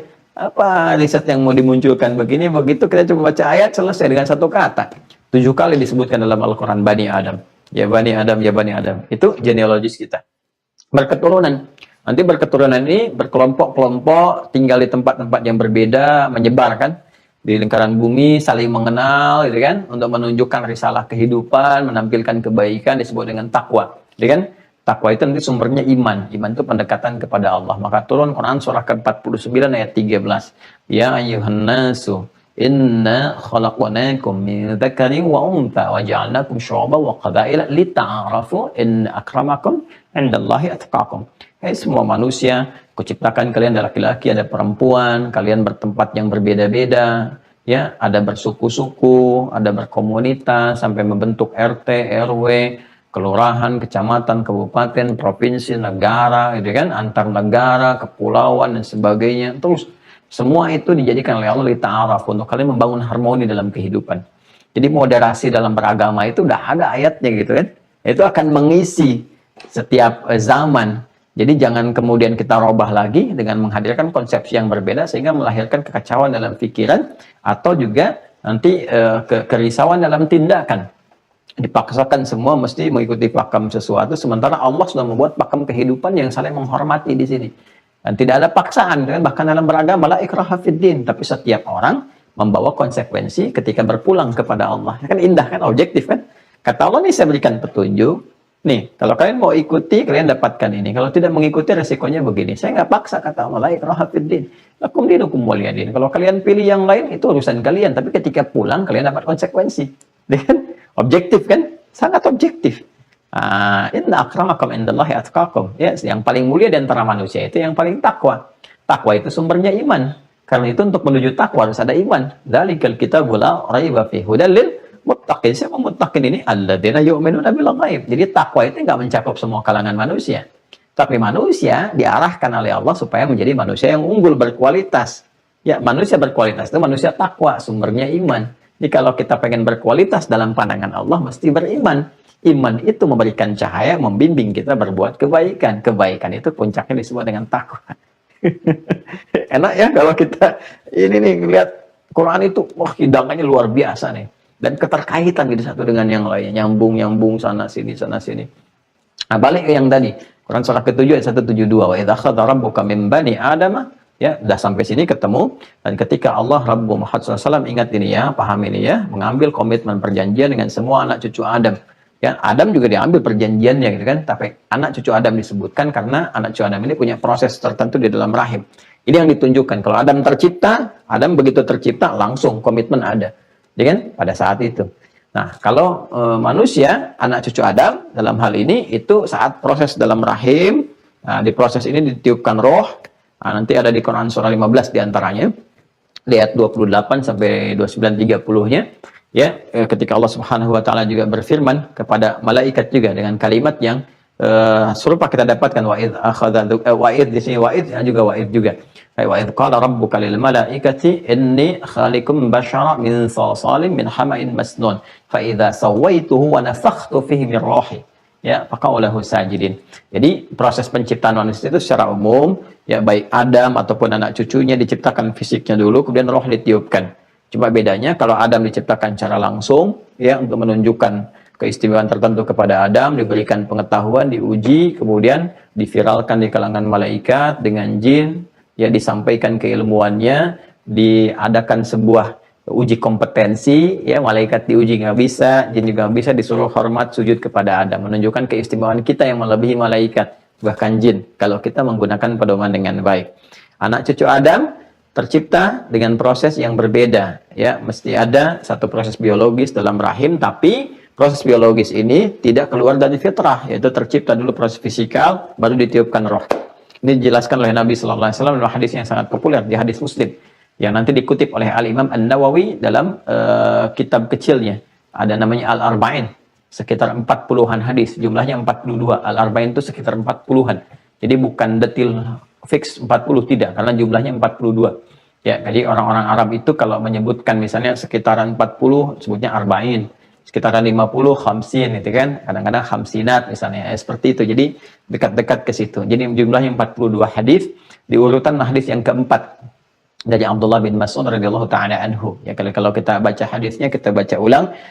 Qala haddatsana qala yana an Abi Abdurrahman Abdullah bin Mas'ud radhiyallahu taala anhu qala qala Rasulullah sallallahu alaihi wasallam huwa as-sadiqul masduq inna ahadakum yujma'u fi batni ummihi 40 yawman nutfah thumma yakunu mithla dhalika 'alaqah thumma yakunu mithla dhalika mudghah thumma yursalu ilaihi al-malak fayanfukhu fihi ar-ruh wa yu'maru bi katbi 40. Kata Nabi SAW, setiap kalian yang tercipta anak cucu Adam akan terbentuk di perut ibundanya, di rahim ibundanya itu, ya melalui proses. Ya 40 hari pertama proses ya percampuran antara spermatozoa dengan ovum dari sumber masing-masing, yang mengarah kepada tulang sulbi. Ya bahasa Al-Qur'annya zuhur, min zuhurihim. Ya dari tulang sulbinya, nanti di ayat lain disebutkan dengan tulang sulbinya gitu ya. Nah, ini sedang diriset nih, saya sedang menerima permintaan dari 10 profesor di salah satu kampus ternama di Indonesia untuk meriset tentang kaitan antara tulang sulbi dengan memori gitu ya. Jadi ada sedang kita proses nih seperti apa. Jadi ini menarik nih teman-teman. Asalnya dari sini nanti keluar satu sumber, nanti yang satu menghadirkan atau memancarkan spermatozoa, yang satu kemudian juga dengan ovum berproses di dalamnya. Nah, itu dari zuhur kalimat Qur'annya. Makanya di Quran surah ke-7 ayat 172 ini kalimatnya menggunakan zuhur. Wa idh akhadha rabbuka min bani adama min zuhurihim dzurriyyatahum. Ya, jadi ketika berproses 40 hari itu spermatozoa dengan ovum, kemudian setelah itu mulai berproses membentuk zigot, mulai menempel di dinding rahim itu dengan kokoh dan seterusnya di tempat yang kokoh pula kan. Tsumma yakunu mithla 'alaqah, jadi 'alaqah zigot di sini. Ya, kemudian 40 hari ketiganya, 120 hari menjadi mudghah. Ya, sudah bentuk daging keratan, mulai ada bentuknya. Di 120 hari, 4 bulan. Dan di dasar kedokteran juga disebut mudghah. Ya, saya waktu awal pulang dari Tripoli, sempat di Ciputat, saya sempat tinggal di Ciputat. Alhamdulillah, saya sempat kontrak dengan istri gitu kan. Sambil mengajar dan sebagainya. Nah, itu ada anak belajar juga mahasiswa, di antara masuk kedokteran. Cuma emang tabiat saya begitu, kalau ada anak mahasiswa datang saya tanya, Anda dari mana, jurusan apa, materinya apa, kedokteran. Nanti saya minta, mana modul Anda sini, saya belajar, saya pelajari. Nanti kalau saya nggak paham, Anda ajarkan. Nanti Anda mau minta apa, saya ajarkan. Sama-sama kita belajar. Nah, itu sebenarnya saya temukan juga begitu saya baca, istilahnya sama, mudghah juga. Mudghah ya, 120 hari, 4 bulan. Baru ditiupkan roh. Jadi usia 4 bulan itu roh sudah ditiupkan. Nah, dalam keadaan roh ditiupkan ini, kata Nabi SAW, fayanfukhu fihi roh, maka malaikat ditugaskan oleh Allah SWT untuk meniupkan roh. Jadi semua manusia yang hidup itu ada unsur rohnya, unsur penggeraknya, generatornya. Ya, karena itu manusia terbentuk dari jasmani, jasmaninya fisikal, kemudian secara sempurna diciptakan, laqad khalaqnal insana fi ahsani taqwim, bentuknya sangat sempurna, ya kan? Jadi faida sawaituhu, ketika mulai dibentuk ini, kesempurnaannya mulai tampak di awal secara fasenya ada, ditiupkan roh.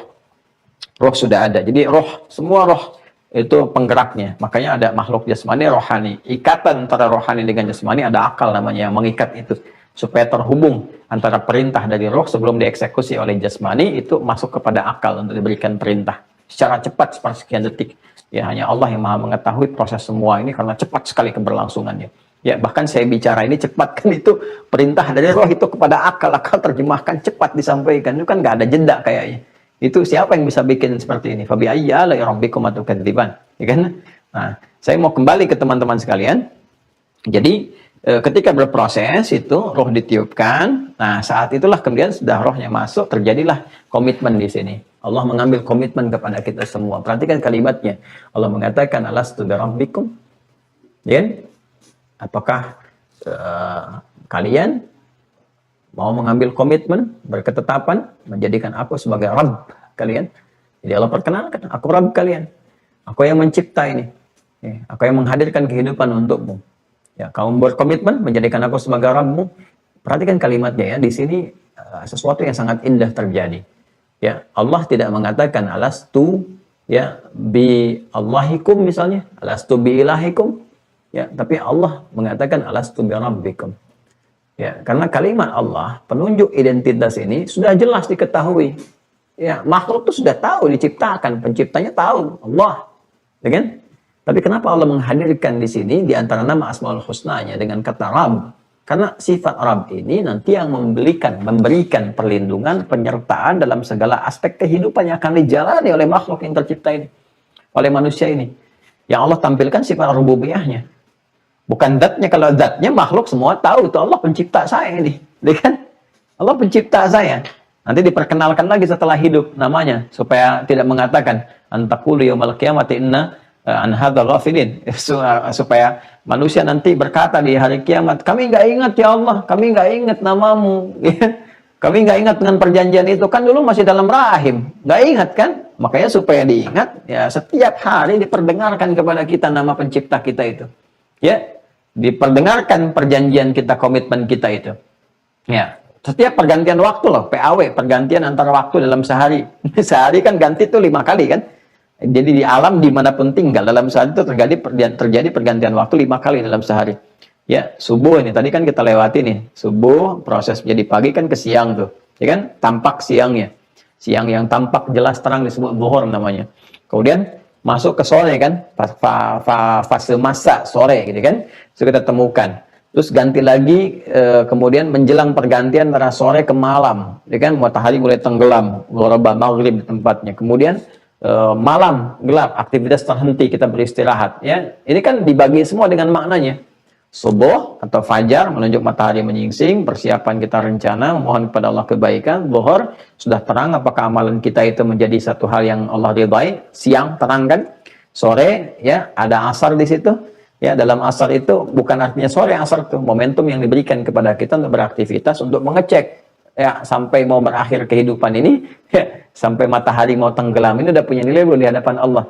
Jangan-jangan kamu rugi. Makanya surat Al-Asr menunjukkan kualitas amal supaya nggak rugi. Surah 103. Wal 'asr innal insana lafi khusr illa alladziina amanu wa 'amilus shalihat. Udah punya amal soleh belum nih?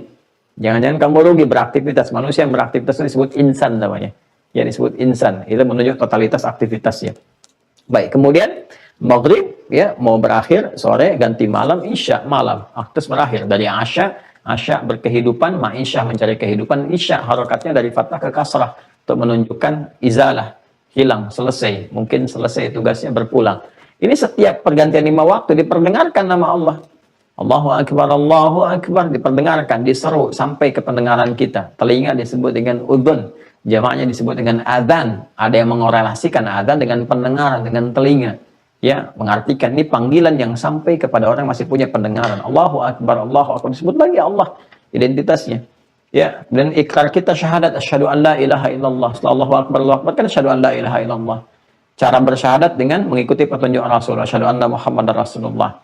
Buktikan itu lewat ibadah, hayya 'alas shalah. Dijamin Kalau sudah syahadatnya benar, ikuti petunjuk Rasul, ibadahnya bagus, hayya 'alal falah, pasti bahagia, pasti senang, pasti gembira. Kalau sudah hidupnya senang, tenang, nyaman, pasti kita akan mengekspresikan kebahagiaan itu. Bersyukur kepada Allah, kita ucapkan Allahu Akbar. Makanya setelah puasa kita beribadah macam-macam, kan kita bersyukur tuh. Ya, kita bertakbir banyak kan, Allahu Akbar, Allahu Akbar, Allahu Akbar. Itu kan ada di Quran surah kedua kan, di ujung ayat 185, walitukabbirullaha ala ma hadakum wa la'allakum tashkurun. Supaya dengan puasa itu engkau mendapatkan banyak kebahagiaan, ketentraman, kenyamanan. Setelah itu engkau ekspresikan itu dengan banyak bertakbir karena mendapat hidayah saat puasa itu. Jadi takbir itu bukan hanya sekedar gambaran dibawa dalam perjuangan secara fisikal, mental, pengetahuan, tidak, tapi juga bagian dari ekspresi kebahagiaan kita menyebut nama Allah Subhanahu wa taala. Nah, itu dalam fase kandungan itu kita mengikrarkan. Allah kemudian menyampaikan, alastu bi rabbikum, ya, yang diambil kata Rabb dengan sifat rububiyahnya. Allah sampaikan, hey, apakah engkau berkomitmen sekarang menjadikan aku sebagai Rabb? Aku yang akan memberikan kecukupan kebutuhanmu. Kan? Aku akan memerhatikan, menyembuhkan saat sakit, mengampuni kalau ada potensi dosa dan kau mau kembali, memaafkan kalau salah dan kau mau bertobat. Kan? Apapun yang kau butuhkan aku berikan, sepanjang kau mau berada di jalanku. Nah, sekarang kalau ada yang menawarkan kepada Anda, laisa kamitsli syai', enggak ada yang sama serupa dengan apa yang Allah sampaikan, ya kan? Kalau kita mau ambil ilustrasi dalam kehidupan kita, ada yang mengatakan kepada Anda, mau ikut saya enggak? Nanti insya Allah semua apa yang kamu butuhkan saya jamin, ya kan? Kamu nanti kalau sakit saya bawain ke dokter, gini saya servis kamu dengan yang terbaik, saya berikan kamu begini dan sebagainya. Kalau kamu ada salah, saya juga akan mencoba memaafkan, melapangkan hati saya, dan seterusnya, ya. Baik, kamu ikut saya aja gitu. Baik, kira-kira kalau ada yang menawarkan begitu bagaimana? Wah, Anda kan langsung, oh baiklah, siap.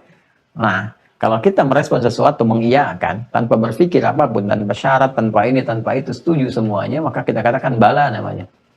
Bala, gitu kan? Ya, nggak perlu 2 kali. Kalau 2 kali nanti jadi makanan bala-bala. Di Jawa Barat itu ada bala-bala. Gitu. Bala-bala. Bala, bahasa Arab ya, bala. Gitu kan? Nah, bala. Jadi, ya, siap. Nggak pikir macam-macam lagi. Ya, siap. Oke. Gitu. Kalau kita katakan apa? Bala syahidna. Ya Allah, kami berkomitmen. Kami menyaksikan. Menyaksikan perjanjian ini. Oh, saksi itu kan disebut saksi di kehidupan kita itu kan mengalami, merasakan. Ya kan?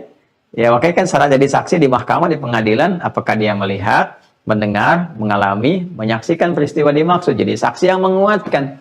Kalau nggak pernah lihat, bersaksi, nggak mengalami bersaksi, kejadiannya di mana, dia di mana, gitu kan, dan sebagainya, itu nggak kuat kesaksiannya. Ya, bersaksi itu mengalami, merasakan peristiwanya, melihat, mendengar, dan sebagainya. Kita ini melakukan satu perjanjian dengan Allah. Mengalaminya langsung, merasakannya langsung, menjawabnya langsung, dan sebagainya dalam alam rahim itu. Dan nanti diingatkan dalam berkehidupan, supaya nggak lupa dengan proses itu. Makanya di penutup ayatnya kan jelas. Apa? Antakulu yaumal qiyamati inna kunna an hadza ghafilin. Supaya kalian itu nggak mengatakan, kami lupa, habis masih dalam rahim. Iya. Itu kalau ada bahasa begini nih di penutup ayat, pasti akan terjadi. Pasti orang akan bertanya, dari mana taunya sekarang ayat saya nggak ingat? Ya, biasanya kan kalau sudah nggak ingat tuh lupa. Kan ciri orang lupa itu suka nggak inget. Ada aja pokoknya alasannya kemana-mana. Makanya supaya kamu ingat tentang itu semua, diingatkan oleh Allah setiap hari. Perdengarkan, supaya itu sinyalnya muncul lagi, kekuatan itu, cahayanya ada lagi. Oh sadar, oh iya. Nanti dibuka tuh, perjalanan hidup kita, filmnya tuh dibuka di akhirat.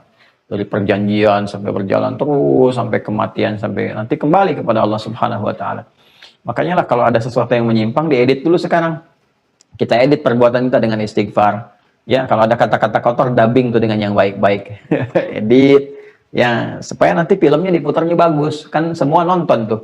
Kecuali kalau kita dilindungi oleh Allah, ditutup. Ya, pakai satar supaya kita berhadapan langsung dengan Allah untuk mendapatkan kenikmatan rahmatnya. Nah, ini sifat rububiyah dimunculkan.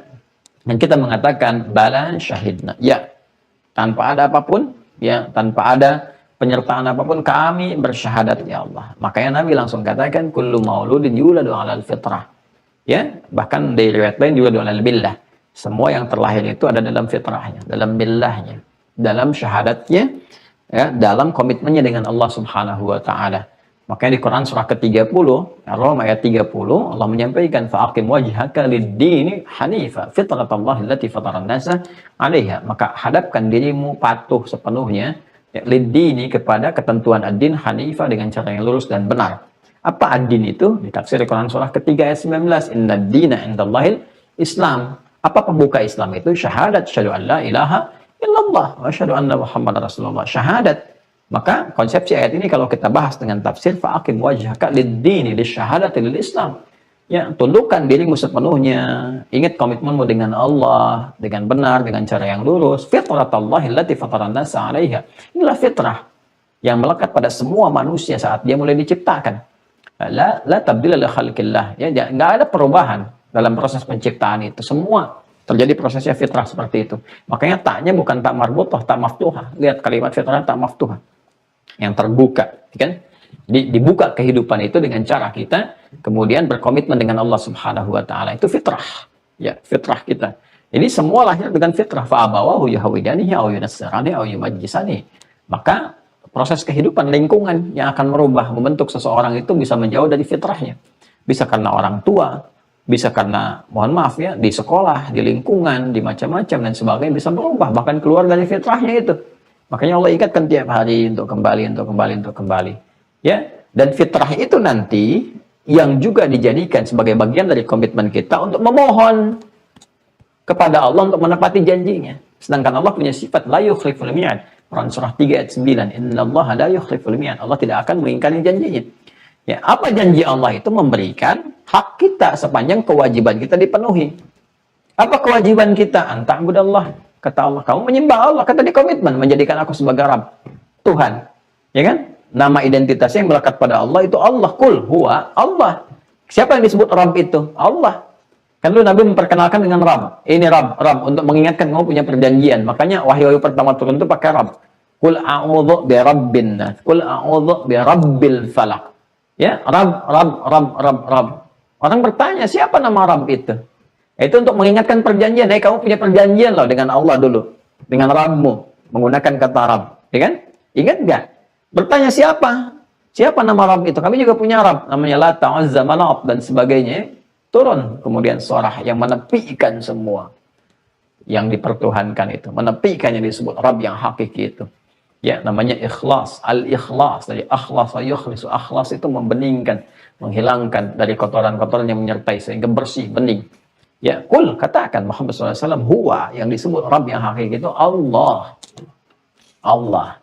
Maka diperdengarkan nama Allah, kita sebutkan dalam syahadat dan sebagainya. Ya? Tapi ingat, Allah itu nama zat yang melekat kepada kesempurnaan. Ya, wah itu kalau mencakup semua nama, semua segalanya, kita panggil Allah. Makanya di surah Al-Isra itu, di ayat 110 itu, Allah langsung menyampaikan, Qulid Allah. Kalau kalian punya kebutuhan, ya, punya permohonan yang sulit, yang luar biasa, sebut namanya yang paling tinggi, Allah. Atau ya Rahman, yang paling sayang kepada saya. Ya Allah, yang paling sayang kepada saya. Ya Allah, ya Rahman, yang paling memberikan perhatian kepada saya, tahu kondisi saya. Saya sekarang sedang dalam keadaan yang Engkau maha mengetahuinya, ya Allah. Saya memohon kepadamu, ya Allah, luaskan rezekiku untuk melunasi utang-utang ini. Berikan aku kesembuhan untuk ibadah, ya Allah. Aku mohon kepadamu yang paling sayang denganku. Kalau yang paling sayang saja tidak mengabulkan, lantas kepada siapa lagi aku mesti memohon? Qulid Allah, awid ar-Rahman. Yang paling standar, ayyam matad'u falahul asmaul husna. Apapun yang kami minta, kami siapkan nama-nama terbaik sesuai dengan kebutuhanmu. Dan diantara nama yang terkait kebutuhan itu, nama yang ada pada komitmen perjanjian kita menggunakan kata Rabb. Makanya dalam doa, seringkali kita minta menggunakan kata Rabb. Ya kan? Kalau untuk pribadi kita minta Rabbighfirli wali walidayya warhamhuma kama rabbayani shaghira. Ya, Rabbi la tadharni farda. Ya kan? Rabbi habli minas salihin. Kalau untuk pribadi kita. Tapi kan kita kadang minta untuk banyak, untuk anak-anak kita, untuk keluarga kita, untuk istri kita. Dalam Jumatan kita mewakili keluarga minta, maka rubah kalimat im jadi maka kita ucapkan Rabbana, Rabbana, Rabbana, Rabbana. Inilah asalnya penyebutan kata Rabbana, kenapa muncul banyak dalam ayat-ayat doa? Karena itu berisi komitmen kita dengan Allah. Itu Allah langsung yang menyampaikan. Jadi kenapa kita panggil kata Rabb? Seakan-akan kita memohon begini kalau dalam bahasa kita, ya Allah, dulu kan kita punya komitmen, Engkau berjanji dengan sifat rububiyahmu dengan mengatakan saya Rabb, ya, memberikan kebutuhan saya, ya, kemudian menyehatkan saya, menyembuhkan penyakit saya, ya. Kalau saya kemudian punya kebutuhan Engkau berikan, kalau saya sakit Engkau sembuhkan, kalau saya lapar Engkau berikan, kemudian pintu-pintu rezeki Engkau buka, ya. Kan itu di doa Nabi Ibrahim kan demikian. Quran surah 26 itu kan ayat 78 sampai dengan ayat 80 itu kan demikian. Ya. Sampai ke kalimat wa idza maritu fahuwa yashfin. Ya, dialah Allah yang memberikan makanan kepadamu. Ya, dialah Allah kepadaku, dialah Allah yang memberikan makanan kepadaku, dialah Allah yang memberikan minuman kepadaku, kalau aku sakit dia yang menyembuhkan dan sebagainya. Terus ya Allah berjanji, itu kalimat Rabb ada di dalamnya. Makanya ketika kita berada dalam kesulitan kita mengucapkan Rabbighfirli. Rabbana, itu kita memohon. Cuma persoalannya kadang-kadang doa itu nggak disertai dengan kata iman. Ya, kata iman dimaksudkan di sini adalah hal yang melekat pada jiwa kita. Kita nggak ingat perjanjian kita itu dengan Allah. Ya, sehingga kalimat Rabb itu nggak berfungsi. Harusnya itu kalimat luar biasa, kalimat dahsyat. Kalau bahasa manusia itu kalimat saktinya itu. Rabb itu. Makanya Allah langsung yang kasih kabar kepada kita. Nih, sebut nama aku karena kita pernah perjanjian. Jadi kalau disebut kalimat Rabb itu harusnya cepat dikabulkan itu. Ya, makanya ketika Allah meminta kita memohon, itu langsung kalau kamu sebut ini aku kabulkan. Di Quran surah 40 tadi kan, di ayat 60, wa qala rabbukum ud'uni astajib lakum. Coba lihat, wa qala rabbukum ud'uni astajib lakum. Dan ketika Allah Rabbmu berfirman kepadamu kan, menyampaikan, ya panggil aku, berdoa kepadaku, aku jawab. Harusnya begitu komitmennya. Karena komitmennya seperti itu. Anda meminta, saya meminta, kita meminta, itu hak kita. Kewajiban Allah mengabulkan. Tapi hak kewajiban kan berkeseimbangan. Ya, jangan-jangan kita menuntut hak, tapi kita nggak memenuhi kewajiban kita. Kita menuntut Allah menjalankan kewajiban Allah, tapi kita nggak menjalankan kewajiban kita. Kan nggak seimbang di sini. Nggak adil. Sedangkan Allah Maha Adil, mengabulkan dengan sifat keadilannya. Maka di sini kita temukan rahasia kenapa di Quran itu banyak, bahkan di hadis menggunakan kata Rabb. Bahkan doa yang paling umum, yang meminta segala kebaikan secara umum menggunakan Rabb. Rabbana atina fid dunya hasanah fil akhirati hasanah wa qina adzabannar. Itu kan Al-Baqarah ayat 201 itu. Rabbana hab lana min azwajina wa dzurriyyatina qurrata a'yun. Rabbana la tu'akhidna in nasina wa akhtana. Rabbana. Kenapa pakai Rabb? Untuk menyentuh, ya. Untuk menyentuh dengan kedalaman hati kita, kedalaman rahmat Allah Subhanahu wa taala. Kita memohon dengan kedalaman hati kita, kedalaman rahmat Allah Subhanahu wa taala supaya diberikan dengan sifat rububiyahnya kepada kita. Nah, sekarang pertanyaannya bagaimana mengaktifkan kekuatan kalimat Rabb itu dalam kalimat-kalimat doa kita sehingga doa cepat dijawab.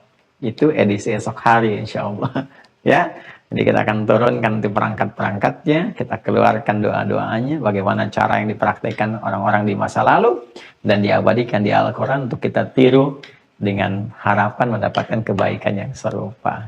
Ini pengantar pertama yang disampaikan. Jadi izin insya Allah di kelas khusus ya yang Mira itu Senin sampai Kamis. Jadi teman-teman yang belum bergabung di Mira, boleh, ini sangat terbuka kok. Termasuk yang dari luar negeri, ada pertanyaan apakah bisa bergabung dengan Mira, boleh. Ini kelas pesantren terbuka, mahasantri boleh bergabung, ya. Kemudian pelajaran-pelajarannya gratis teman-teman sekalian. Saya nggak minta biaya sedikit pun untuk pelajaran-pelajaran. Untuk Zoom-nya juga insya Allah kami tangani sepanjang kami masih punya kemampuan. Hanya Anda masuk lewat Wah Corner itu, berinfak untuk buku paket saja untuk pelajaran Anda. Paket yang tulisan dan sebagainya ya, karena mungkin ada sesuatu yang juga kita bisa share bersama supaya nanti bisa dicetak lagi, manfaat untuk yang lainnya lagi gitu ya. Jadi ada perangkat, saya kan orangnya senang begini kalau mengajarkan, paham, dicatat, ada dokumentasi, dari dokumentasi itu bisa diajarkan kembali. Jadi nanti yang mau bergabung dengan Mira, kita fasilitasi juga, nanti ada Zoom-nya gratis, saya nggak minta Anda iuran ya, nggak ada iuran, nggak ada ini dan sebagainya di awal-awal kita belajar. Karena saya prinsipnya begini, kalau masih bisa ditangani, insya Allah kami tangani. Tapi kalau nanti ada potensi untuk berbagi, ya misalnya kita nih mau bikin ini, ada kegiatan ini, kan, atau ada ini nih yang kayaknya ada bisa berjamaah, baru saya akan sharekan dengan teman-teman sekalian. Sepanjang itu saya tidak terbiasa meminta sesuatu yang tidak ada program kemananya, karena kan semua akan dihisap juga, dan untuk apa gitu ya menghimpun materi-materi itu yang tidak tepat guna ya. Jadi itu arahnya teman-teman sekalian. Jadi silahkan nanti kalau yang bergabung di Mira, nanti esok hari sudah ada soal ya teman-teman yang di Mira itu, soal yang masuk ke web, nanti kan ada passwordnya. Nanti kalau pesantren kita udah jadi, nanti saya infokan. Alhamdulillah yang SD sudah sekitar 60-70%. Nanti saya update lagi ke teman-teman, tunjukkan bangunan udah mulai jadi dan sebagainya. Itu tahap SD, karena pesantren kita itu dari kelas PAUD, TK, kemudian ke SD, nanti ke Tsanawiyah Aliyah mulai mondok. Nanti yang mondok ini alhamdulillah tanah sudah terbeli, sudah kita kumpul dengan tim dari arsitek, dari semua, desain sudah ada.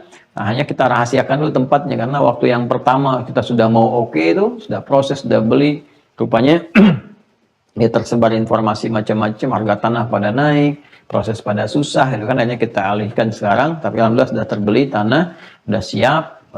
Insya Allah dalam beberapa ke depan ini, pekan ke depan kita akan sudah mulai bikin. Jadi nanti begitu SD selesai pindah ke situ, dan kita siapkan juga fasilitas nanti untuk santri Mira. Jadi nanti teman-teman yang mau nyanti datang juga yang secara umum ya, karena nanti ada yang formal berjenjang pendidikan, ada yang umum nanti pendidikan sebulan, summer class, misalnya kalau dari luar negeri, libur musim panas mau belajar, kita siapkan juga. Jadi nanti ada kelas online berjalan, nanti setelah sudah ada fasilitas kita juga bisa hadirkan. Nah kalau itu boleh berjamaah, nanti saya infokan waktunya ya, kita update lagi. Jadi itu Senin sampai Kamis dijawab. Kalau udah daftar nanti masuk web, punya passwordnya, jadi bisa ngakses langsung ke situ, bisa interaksi. Nanti kalau sudah saya dengan matang, ya dengan saya sudah belajar matang, nanti saya hadirkan masyayikh yang lain juga, ya supaya nanti ada keluasan, ya penambahan, meluaskan wawasan, penambahan dan kedalaman pengetahuan. Khusus edisi untuk Jumat kita ada nanti hikmah-hikmah, Sabtu dengan Ahad khususnya di subuh. Nah itu kita akan ambil materi-materi yang terkait dengan pokok-pokok kehidupan. Seperti sekarang nanti ada silsilah doa, kan nanti ada yang lain-lainnya lagi. Nah, di luar itu kita akan pisahkan. Ya, amil-amil sekarang insya Allah udah ada YouTube-nya ya sendiri. Jadi nanti edisi anak-anak nanti ada di amil-amil. Ya nanti untuk sementara ada kegiatan, nanti ada bimbingan untuk anak-anak, cara makan, cara ini nanti lewat supaya lebih nyampe ke anak-anak. Saya mintakan anak-anak saya nanti untuk berbagi. Ya nanti cara menghafal, cara berkeseharian, termasuk nanti Ahmad juga saya tunjukkan cara kami ya, untuk mungkin teman-teman punya yang efektif lagi, tapi kita bisa share. Nanti teman-teman tinggal klik aja amil-amil, itu udah ada YouTube-nya, nanti mungkin akan dimasukkan programnya ke situ. Jadi supaya yang official ini untuk belajar aja. Yang olahraga nanti udah ada UH Sport.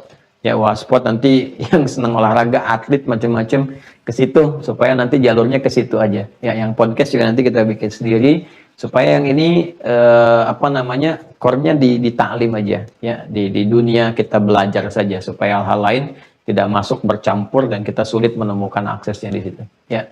Ini untuk memudahkan, dan semoga Allah ridhai apa yang kita kerjakan, semoga Allah menyayangi kita semuanya. Tidak ada yang lain kecuali kami berusaha untuk menyampaikan yang terbaik. Sebelum saya akhiri, saya ingin menepati janji. Ini tadi ada beberapa kitab tafsir juga saya contohkan yang paling standar lah. Ibnu Katsir kan paling standar tuh, korelasi Quran dengan Quran. Jadi ada tafsir Quran dengan Quran, Quran dengan hadis, kan? Nah, nanti ada Quran dengan pendekatan bahasa, ada Quran dengan pendekatan sejarah, pendekatan sosiologis, banyak sekali ragam tafsir kita. Ini yang paling standar di sini, ini Ibnu Katsir ya di surat Al-A'raf yang kitabnya sama, halaman 368, paling kanan sebelah bawah. Saya janji bacakan tadi, saya bacakan sedikit saja supaya saya menepati janji saya. Bismillahirrahmanirrahim. Saya langsung ke tafsirnya karena ayatnya sudah saya bacakan, atau saya bacakan dulu ya. A'udzubillahi minasyaitonirrajim.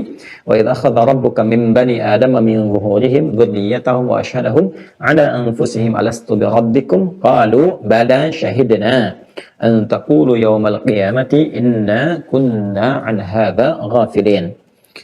Yukhbiru ta'ala annahu istakhraja dzurriyyata bani adama min aslabihim shahidina 'ala anfusihim.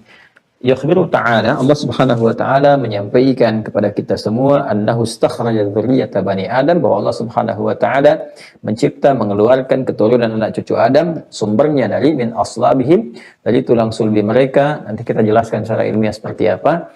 Syahidina ala anfusihim, dan dalam proses itu dibuat sebuah komitmen untuk bersyahadat. Mereka menyaksikan pada diri mereka, berkomitmen dengan diri mereka, annallaha rabbuhum wa malikuhum, bahwa Allah Subhanahu wa taala Rabb yang akan merawat mereka, memberikan kebutuhan kepada mereka, seperti yang tadi saya uraikan, wa malikuhum, dan pemilik mereka. Makanya kita katakan inna lillahi wa inna ilaihi raji'un. Kita semua milik Allah dan kita semua akan kembali kepada Allah. Jadi ini semua punya Allah nih. Ya, kalau punya Allah berarti kan harus ikut yang punya. Ikut yang punya kan? Oh, masa kita mau ngatur yang nggak kita punya? Ya, kita dititipin kendaraan, kan kita nggak bisa ngatur sendiri. Yang punya kendaraan, yang berikan instruksi kepada kita, nggak bisa kita klaim milik kita. Ya, makanya nggak boleh sembarangan pakai, nggak boleh sembarangan gunakan, kecuali sesuai petunjuk yang punyanya. Nah, ini juga telinga punya Allah, mata punya Allah, diri kita sebetulnya punya Allah. Makanya kalau kita mau gunakan ini harus seizin yang punya. Yang punya kasih aturan, mata ngelihat yang ini nggak boleh dilihat. Ya, telinga yang punya aturan, ini yang harus didengar, ini nggak boleh didengar. Lisan ada yang punya aturan, dia yang harus bicara, yang ini yang nggak boleh dibicarakan. Nah, makanya kalau kita dititipin mobil, yang punya minta begini, kita pakai begitu, kecepatannya harus begini, kita pakai kecepatan yang berbeda. Ini harus begini, spion kita coret-coret, ban kita kempesin, yang punya marah kan? Ya sama, mata juga kalau dipakai nggak sesuai dengan aturan yang punya marah. Telinga nggak dipakai sesuai dengan yang punya marah. Ini baru diri kita. Sedangkan kita mengatakan innalillahi wa inna ilaihi raji'un. Kita ingatnya saat ada meninggal aja. Sementara kita pun akan meninggal. Yang punya akan tanya, nih mata saya perintahkan begini, kenapa dipakai begini? Semua akan ditanya. Inna sam'a wal basara wal fu'ada kullu ulaika kana anhu mas'ula. Quran surah 17 ayat 36. Semua pendengaran, penglihatan dan hati kita, isi pikiran kita akan ditanya oleh Allah Subhanahu wa taala sebagai pemilik. Itu kan, ini baru diri kita. Ya, belum gunung, belum jalan-jalan, belum macam-macam lembah dan sebagainya. Itu punya Allah semua. Nah, makanya kalau kita berinteraksi dengan cara yang tidak benar, nggak seperti yang punya kemudian berikan aturan, ya Allah marah. Allah berikan kesan, Allah berikan pengingat. Gunung mulai batuk, kita resah. Ya kan? Banjir datang, badang dan sebagainya dan seterusnya. Nah, itu ada korelasi, nanti bab lain ya kita ngaji fikih lingkungan misalnya. Kemudian wa annahu la ilaha illahu, dan Allah Subhanahu wa taala menegaskan bahwa tidak ada Tuhan selain Allah. Jadi tadi yang saya sebutkan komitmen untuk menuhankan Allah, bersyahadat kita, makanya kita katakan bala syahidna kama annahu ta'ala fatarahum 'ala dzalika wa jabalahum 'alaihi. Sebagaimana Allah Subhanahu wa taala memberikan fitrah atas komitmen tadi dan menjadikan manusia terikat dengan itu semua. Jadi tadi seperti yang saya uraikan, jadi semua manusia itu melekat pada fitrahnya bersyahadat, suci, bersih, ya, dengan syahadat yang tadi dia ucapkan. Qala ta'ala, Allah berfirman tadi yang telah saya sampaikan, a'udzubillahi minasyaitonirrajim, fa aqim wajhaka lid-dini hanifa fitratallahi allati fatara an-nasa 'alaiha la tabdila li khalqillah. Ya, maka hadapkan dirimu sepenuhnya kepada din. Tadi din itu adalah Islam, dan din adalah Islam, dan kunci Islam itu syahadat syahadu an la ilaha illallah, syahadu anna Muhammadar Rasulullah. Hadapkan dirimu pada komitmen keberagaman yang benar, pegang syahadat dengan cara yang benar, yang lurus, fitratallahi allati fatara an-nasa 'alaiha. Itulah fitrah kehidupan yang dengannya Allah Subhanahu wa taala menjadikan manusia tercipta. La tabdila li khalqillah, tidak ada perubahan dalam proses penciptaan manusia itu, makhluk itu, kecuali mengakar pada fitrah tadi.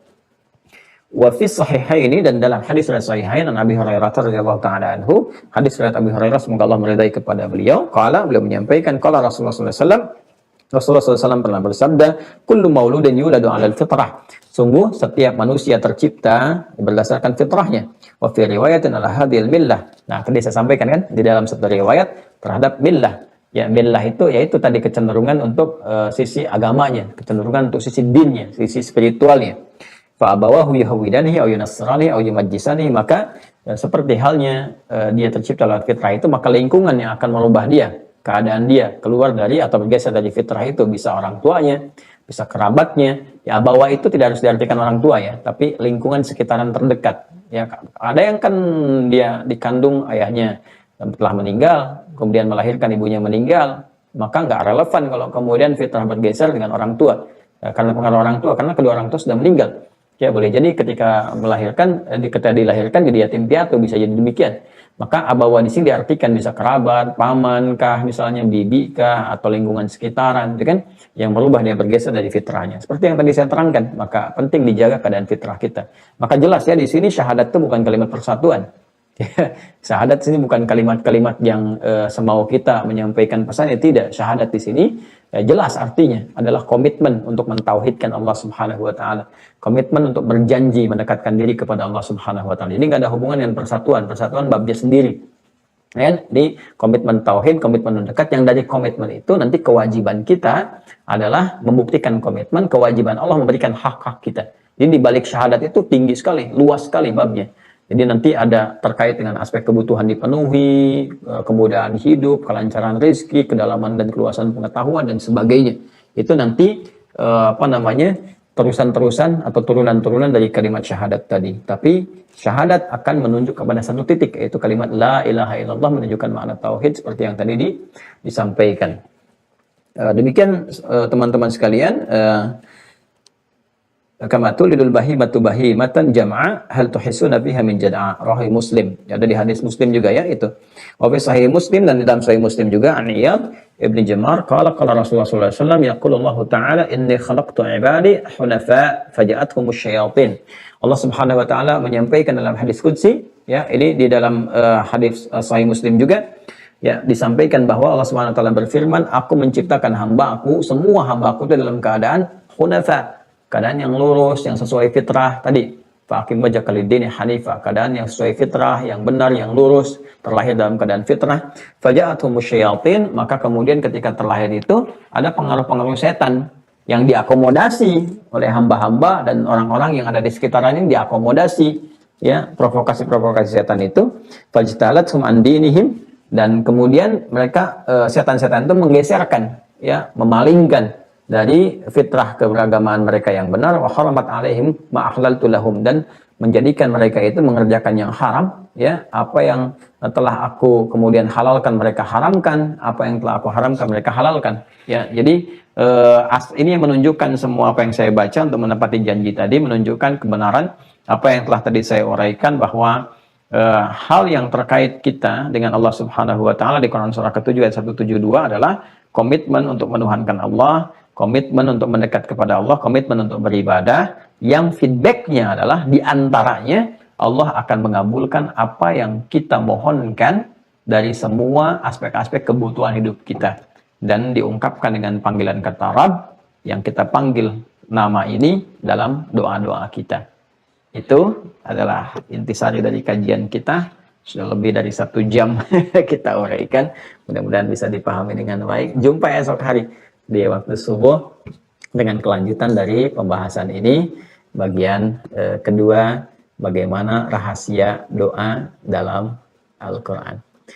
Allahumma taqabbal minna innaka antas sami'ul alim wa tub 'alaina innaka antat tawwabur rahim. Nahmaduka kama 'allamtana an nahmadak wa nashkuruka kama 'allamtana an nashkuraka, antal muqaddim antal muakhir bi yadikal khair innaka 'ala kulli syai'in qadir. Wassalli wa nusallimu ala habibikal karim rasulika mustafa al-amin sayyidina Muhammadin wa ala alihi wa sahbihi ajma'in. اللهم ربنا آتنا في الدنيا حسنة وفي الآخرة حسنة وقنا عذاب النار. اللهم علمنا ما ينفعنا، فقهنا يا الله بما تعلمنا، ووفقنا لنعمل ما فهمنا به. اللهم يا الله يا أرحم الراحمين اجعلنا من أهل القرآن، واجعل القرآن صاحبا لنا في الدنيا وشفيعنا في الآخرة يا أرحم الراحمين، واجعلنا محبي رسولنا الكريم نبينا الأمين سيدنا محمد وعلى آله وصحبه أجمعين. بفضلك سبحان ربك رب العزة عما يصفون وسلام على المرسلين وآخر دعوانا سبحانك اللهم وبحمدك نشهد أن لا إله إلا أنت نستغفرك ونتوب إليك. الحمد لله رب العالمين. السلام عليكم ورحمة الله وبركاته.